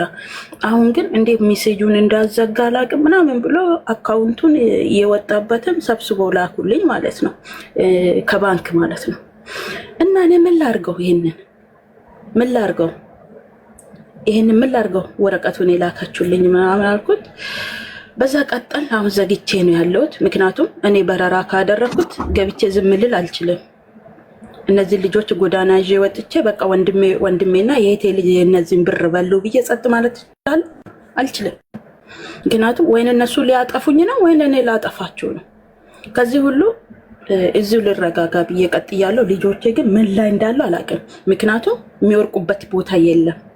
ጭራሹንም በቀደም ለታ ምን ይለኛል? አይመለከተኝም፣ ማብራት ቢይዙ ቢሞቱ ቢኖሩ እኔን አይመለከተኝም አለኝ፣ ወንድሜ ማለት ነው።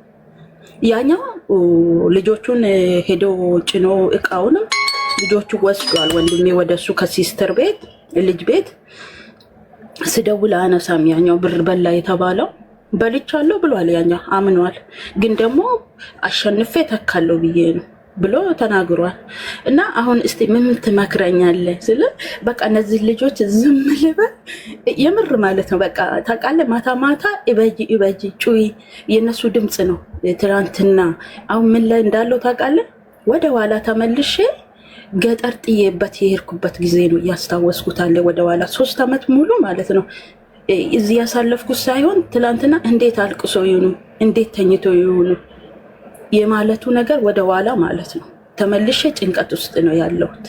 እና አሁን ብገባስ እነዚህ ልጆች ምን አረጋለሁ? ለነዛንስ ምረት አረግላቸዋለሁ ወይ? እዚህ ቢኖርስ ምንድነው እነዚህ ልጆች የሚሆኑት? አሁን ትምህርት እንግዲህ 5 ዓመት አሁን ሐምሌ 7 ነው 5 ዓመታቸው። እንግዲህ አሁን ግዴታ እነዚህ ልጆች ትምህርት መግባት ያለባቸው ጊዜ ነው። እና እነዚህ ደግሞ ወንድሜ ደግሞ ልጆች አለው 3 ልጆች ከልጆቹ ጋር እየተጣሉ ነው። እሷ ስራ ናት፣ የኔ ልጆች ትምህርት ቤት ናቸው፣ የሚይዛቸው የለም። በቃ ልጆቹ እንዲወጡለት ነው የሚፈልገው። እስቲ ምን ላድርግ? ዝም ብዬ ልግባ ባዶ እጄ? እነዚህ ልጆችስ ገብቼስ እንዴት ልሁን ነው? በቃ ግራ ገብቶኛል። እስቲ ምን ትመክራልኛለህ? ምን ላድርገው? ጸጥ ብዬ ልስማ? ራሴን ለመቆጣጠር ሞክሬያለሁ። አባታቸው የት ነው ያለው? ስልክ አነሳም፣ እሱ ስልክ አነሳም። ቢሆንም ደግሞ ያማኛል። በፊትም እሱ በጣም ነው እኔን የምፈራኝ። ከዚህ በፊት አንቺ ምስማር ታዘንቢያለሽ ብላኛልና አይነ ጊዜ ገብቻ አርቻለሁና አባታቸው ካም ቢሆን አላቅም፣ ትቷል ስራውን አላቅም። በስንት መከራ ነው አልፎ አልፎ ነው ስልኬን የሚያነሳ። አይሆናቸው እውነቱን ለመናገር ለልጆቹ አይሆንም። እዛ ቦታ ደግሞ የነበሩበት ቦታ ይመለሱ እንዳትል እነዚህ ሰዎች ሰርቆ ነው አምጥቶ ለወንድሜ የሰጠ። ልጆቹ ባይመጡ ብር 3 ዓመትም 5 ዓመትም ቢኖር አይታወቅም ነበረ። ልጆች የመተው ነው ይሄ ሁሉ እንደዚህ የሆነው። ልክ ልጆች እንደመጡ አካውንት የላኩል ነው። እስከዛሬ እናንተ ላይ የገባውን ብር ወደ አካውንት ትራንስፈር አድርጉ ባልኩበት ነው። እሷም እዛ ጋር ደረሰ። ብር እንደተበላው አወቀ። እስከዛሬ ስሙን ያላኩለትም ላክልኝም አይልም። ከዚህ በፊትም ልክ የለ ባጃ ገዝቼለት ራሱ እኔ ብርሽን አይደለም የሚገርም ነገር ደረሰኝ እንኳን የለም። ቤሩት ሲሰራ 4 ዓመት ብር ሰርቼ ባጃ ገዝቼለት ምናምን አገር ውስጥ መግባት ሳቅ አዋሳ ገብቼ ባጃጁን ልሸጥ ነው ስለው ይኸው ሰብስቦ ነው የሰጠኝ። በዚህ ልክ ባዳ ሳይጎዳኝ የገዛ ስጋዬ ልጆቼ፣ ለዛም ልጆች አለው ወንድሜ ማለት ነው አስብ። እና በገዛ ቤተሰቤ እንደዚህ ሆንኩት። ለዛውም በየቀኑ እያስጠነቀቅኳቸው ይሄ ብር የኔ አይደለም የልጆቼ የነገ ትምህርት ቤታቸው ነው። ወይነ ነገር ትንሽ እንኳን ሰርቼ ትንሽ ነገር ከፍቼ እነዚህ ልጆች ላስተምር ብዬ ነው ይሄ እያስጠነቀቅኳቸው ነው። እና እሷም ስልኩን አነሳም፣ የማንንም ስልክ አነሳም። አምጥቶ ከሰጠ በኋላ ስልክ አነሳም። እሺ አሁን ልጆቹ የት ነው ያሉት? ወንድሜ ጋር ነው ናቸው። ወንድሜ ጋር ናቸው። መጀመሪያ የት ነበሩ? መጀመሪያ ሲዳማ ክልል ነው ያሉት ገጠር ወደ አዋሳ አልፋ ራሱ በጣም ጥፍር ኬላ የሚባለው እንዴት መሰለ፣ እኔ ሳልወልድ በፊት አይደለም የእሱ ቤተሰብ ጋር የእሱ ዘመዶች እንዴት መሰለ፣ እኔ ሳልወልድ የእነሱ ልጅ እኔ ጋር ትሰራ ነበረ። የእሱ የአጎቱ ልጅ ማለት ነው፣ የባሌ አጎቱ ልጅ። አሁን ታየው እሱ ዝርዝሩን ማለት ነው። ልጆቹ ማጋ ነበሩ መጀመሪያ የእሱ ቤተሰብ ጋር ነበሩ፣ የእሱ አጎት ጋር። አሁን ለምንድን ነው ወደዚህ የመጡት? ለምን አመጣችኋቸው ወደዚህ? እኔ ልገባ ጨርሼ ልጆቼን ላስተምራቸው። ገጠር ነው፣ ትምህርት የለም፣ አማርኛ አይችሉ። ከልጆቹ ጋር ማግባባት ስለማልችል አምጣልኝ አልኩት ስለምገባ። እሺ አዳምጪ፣ ሚዩት አድርጊና አሁን ያው ድጋሚ ስለሆነ ነው እየነገርሽ ያስቆምኩሽ። አንደኛ ልጆቹ ውለዱኝ ብለው አልተወለዱ። አንቺ ማስተዋል ነበረብሽ። ገንዘብሽን አስቀምጡ እንደዚህ ብለሽ ስትልኪ ሰው ቆዳሽን ሊገፍሉሽ እንደሚችሉ ማሰብ ነበረብሽ። ማን ይታመናል በዚህ ጊዜ? ማን የማንን አደራ ሲያስቀምጥ ታይቶ ነው? እንደውም 400 ብር ምናምን ያሉት እንደው ጨዋ ናቸው። እንደውም ያንቺዎቹ እንደውም ትንሽ አዝነውልሻል፣ ትንሽም አስቀርተዋል። ግን ጥሎ አንድ የሚያስቀምጥልሽ ዛሬ ሰው አውሬ ሆኗል። ገብቶሻል? እናቴ፣ አባቴ፣ አክስቴ፣ አጎቴ፣ ወንድሜ፣ ዘመዴ የሚባል ነገር የለም። ኃላፊነት መውሰድ የነበረብሽ አንቺ ነሽ። ይህንን ነገር ቀድሞ ማሰብ ማለት እኮ ማስተዋል እኮ ማለት አንገት አይሰጠን ዞር ብለን እንድናያደል። ስለዚህ ነገሮች ሊፈጠሩ እንደሚችሉ ማሰብና አንቺ ቀድመሽ እንዲህ አይነት ነገር ቢፈጠር እንዴት ነው የሚሆነው የሚለውን ገምተሽ ገንዘብሽን ለልጆችሽ የምታስቀምጪው። እንዲህ እነዚህ ልጆች አባታቸው ጥሏቸው ሄደ፣ አንቺ ጥለሻቸው ሄድሽ ሰው ሀገር። ልጆቹ እኮ ተንከራተቱ በመሀል። እንደ እናትና እንደ አባት እኮ የሚሆንላቸው እኮ የለም ለልጆች። ማንም የራሱ ልጅ በሚያሳድግበት ፓሽን አያሳድጋቸው። ልጆቹ ምን አይነት ነገር እያሳለፉ እንደሆነ እኮ አታውቂም። ማን ይነግርሻል? እነሱ አፍ አውጥተው ካልተናገሩ። ከፍቷቸው ሊሆን ይችላል፣ በዚህ ሰዓት ጨንቋቸው ሊሆን ይችላል። አንዱ እዚህ ሲያላጋቸው፣ አንዱ እዛ ሄዱ ሲላቸው፣ እንደ እንጀራ አባት እያበሻቀጧቸው ሊሆን ይችላል። ባይተዋርን ሲሰማቸው ሊሆን ይችላል በሰው ቤት። ስለዚህ ይህንን ለማሳለፍ ልጆቻችሁ አሁን የተፈጠረውን ነገር ልትነግረኝ ትችላለች እንደ ምክንያት፣ ግን እነሱ ምን ዕዳ አለባቸው? እናትና አባት ኃላፊነት ወስዶ አባት ባይኖር እናት ኃላፊነት ወስዳ ልጆቿ በጥንቃቄ ልጆችሽ ማለት እኮ አይኖችሽ ናቸው። ማንንም አምነሽ አሳልፈሽ የምትሰጪው ጉዳይ መሆን አልነበረበትም። ገንዘቡ የጠፋው በአንቺ ቸልተኝነት፣ ቀድሞ አለማሰብ። ባንክ አካውንቴ ውስጥ ከተቀመጠ ብር ዶላር ይሰጠኛል ምናምን የሚሉ ድራማዊ ነገሮችን ማስተናገድ የለብሽም። ልጅ አለሽ፣ ኃላፊነት ካለሽ የማንንም ወንድምሽም ቢሆን የማንንም ዓላማና ግብ ለማሳካት እዛ ጋ የተቀመጥሽ። እኔ ኃላፊነት ያለብኝ ሰው ነኝ፣ ልጆች ያሉኝ ሰው ነኝ። አልችልም ይባላል፣ እምቢ ይባላል። ሊከለክልሽ እንደሚችል እኮ ግልጽ እኮ ነው ሲጠይቅሽ። ገንዘብ ወስዶ ሲመልስ ታይቷል። ገንዘብ አበድሩኝ ብለዋቸው ሰዎች ወስዶ እንኳን ይመልሱላቸዋል እንዴ? አይመልሱም እኮ። መመለስ ያማቸዋል። ሰው ሲቀበል እንጂ መልሶ ሲሰጥ አልታየም። ስለዚህ አሁን አማራጭ አለሽ። የመጀመሪያው በጣም ትልቁ ፐርሰንት ሂጂላቸው ለልጆች። ግድ የለሽ፣ ነገ ትቆጭበታለሽ። ቆሎ ቆርጥመሽም ልጆችሽን ብታሳድግ ይሻልሻል። ልጆችሽን ገንዘብ እያባረርሽ ነው፣ የጠፋውን ገንዘብ ለመተካት ምናምን። በዚህ መሀል እነዚህ ልጆች አንድ ነገር ቢሆኑስ? ስነ ልቦናቸው እኮ ይጎዳል። በነገሮች ላይ ነገ እኮ ሲያድጉ እኮ ይወቅሱሻል እኮ። መቼ ያሳደግሽኝን መቼ ደረሽልኝን እኮ ሊሉሽ ይችላሉ እኮ። ይህንም በገንዘብ አትተኪውም። ቪላ ቤት ብትገነቢላቸው፣ ገንዘብ ብትሰጫቸው፣ ምን ብታደርጊላቸው፣ ወርቅ ብታፈሽላቸው ኦልሬዲ ልባቸው ውስጥ የማይቀር ጠባሳ አስቀምጠሻል። ሰው እናታቸውንም አባታቸውንም በጣም የሚጠሉ ልጆች ሆነው ቢፈጠሩ እነዚህ ልጆች ያ ነገር ቢያድግ ያንን ካደገ በኋላ ልትመልሸው አትችይም። ወርቅ ብታፈሽላቸው ያ ጥላቻ አይመለስም። በመከራ ውስጥ እያለፉ ከሆነ ልትደርሽላቸው ይገባል። ልጆችሽን ሄደሽ ልጆች ጋር ሄደሽ ልጆችሽን ማግኘት ለድርድር የምታቀርቢ ጉዳይ መሆን የለበትም። አሁን በዚህ ሲቹዌሽን ነው የምልሽ። ሂጂ እመለሳለሁ ነገሮችን፣ እሱ ሌላ ጉዳይ ነው። አሁን ግን ሂጂ።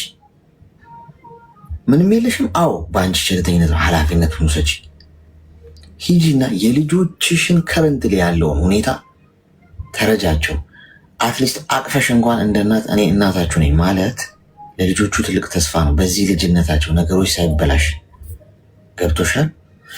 ስለዚህ በዚህ መንገድ ነው ይህንን ነገር ማድረግ ያለብሽ እንጂ ነገ ከነገ ወዲያ ካደጉ ችግሩ እንትን ካለ በኋላ መስመልሹ ነገር አይሆን። ገብቶሻል አይደል? አባታቸው አይደርስላቸው፣ አንቺም የለሽም። ስለዚህ ልጆቹ ተንከራተቱ በመሃል አሳዘኑኝ። እኔ እውነቱን ነገር ካልሽኝ ከአንቺ ገንዘብ መጥፋት ከአንቺ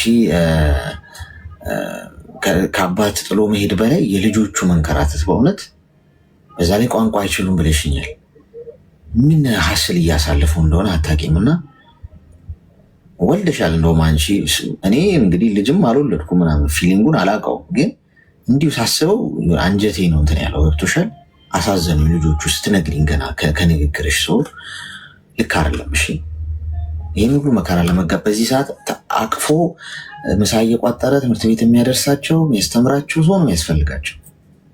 በዛ ላይ በልጅነታቸው ነው ጥለሻቸው ሄድሽው። ሰው ይህንን የምታካክሽበት ጊዜ አሁን ነው። ግድ የለሽ እንዳታረፍች። እሺ ተግባባን?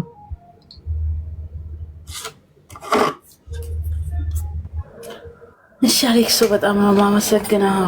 እኔም ያው ሂጂላቸው የሚለኝ እነሱም እንዲሄድ አልፈለጉም። ምክንያቱም ከኔ ለመሸሽ ልጆቹ ወደ እሱ እንዲመለሱ ነው እንጂ ሌላ ሰው ወደ ሌላ ቦታ እንዲወስድ ነው እንጂ እንዲገባ አይፈልጉም። ምክንያቱም ያጠፉት ስለሚያውቁ እንደዛ ነው። አመሰግናለሁ። የምር እንደዚህ ነው ፈልጋቸዋለሽ። ግዴለሽ። እሺ አባቴ በጣም ነው የማመሰግነው። የምር በጣም ነው አመሰግናለሁ አሌክሶ። እሺ አባቴ እቺ ነው የምፈልገው። እሺ አባ ሰዓታችንን ጨርሰናል። ግን የእሷ ጉዳይ ትንሽ ሴንሲቲቭ ነው ታውቃላችሁ። ስሰማት ልጆቹ አሳዘኑኝ የእውነት። አትሊስት አባት ጥሎ ቢሄድ አትሊስት እናት መኖር አለባት። እናት ባት ማንም ግን ሳይኖርህ ደግሞ በህይወት እያሉ ኦኬ፣ ከህይወት ባይኖሩ እኮ ማለት ነው ኢስ ኦኬ በቃ በህይወት ኖረው ግን በዚህ መጠን የሁለት ሰዎች እነዚህ ውለዱኝ ብለው አልተወለዱም። እና የሁለት ሰዎች ቸልተኝነት፣ አባት ሄዶ ወርውሮ ሄደ፣ እናትም ገንዘብ ለመስራት ወጣች። እነዚህ ልጆች ሲያድጉ እናትና አባታቸው አምረው የሚጠሉ ልጆች ቢሆኑ አትፈርዱባቸው። እኔም በሆነ አደርገዋለሁ እንደዚህ ቢያደርጉኝ። ኦፍኮርስ የት የደረሰብኝ ነው። ወልዶ ለመጣልማ ምንም እኮ ይወልዳል ትላለህ እኮ። ገብቷቸዋል። በጣም ተጠንቀቁ ልጆቻችሁ ላይ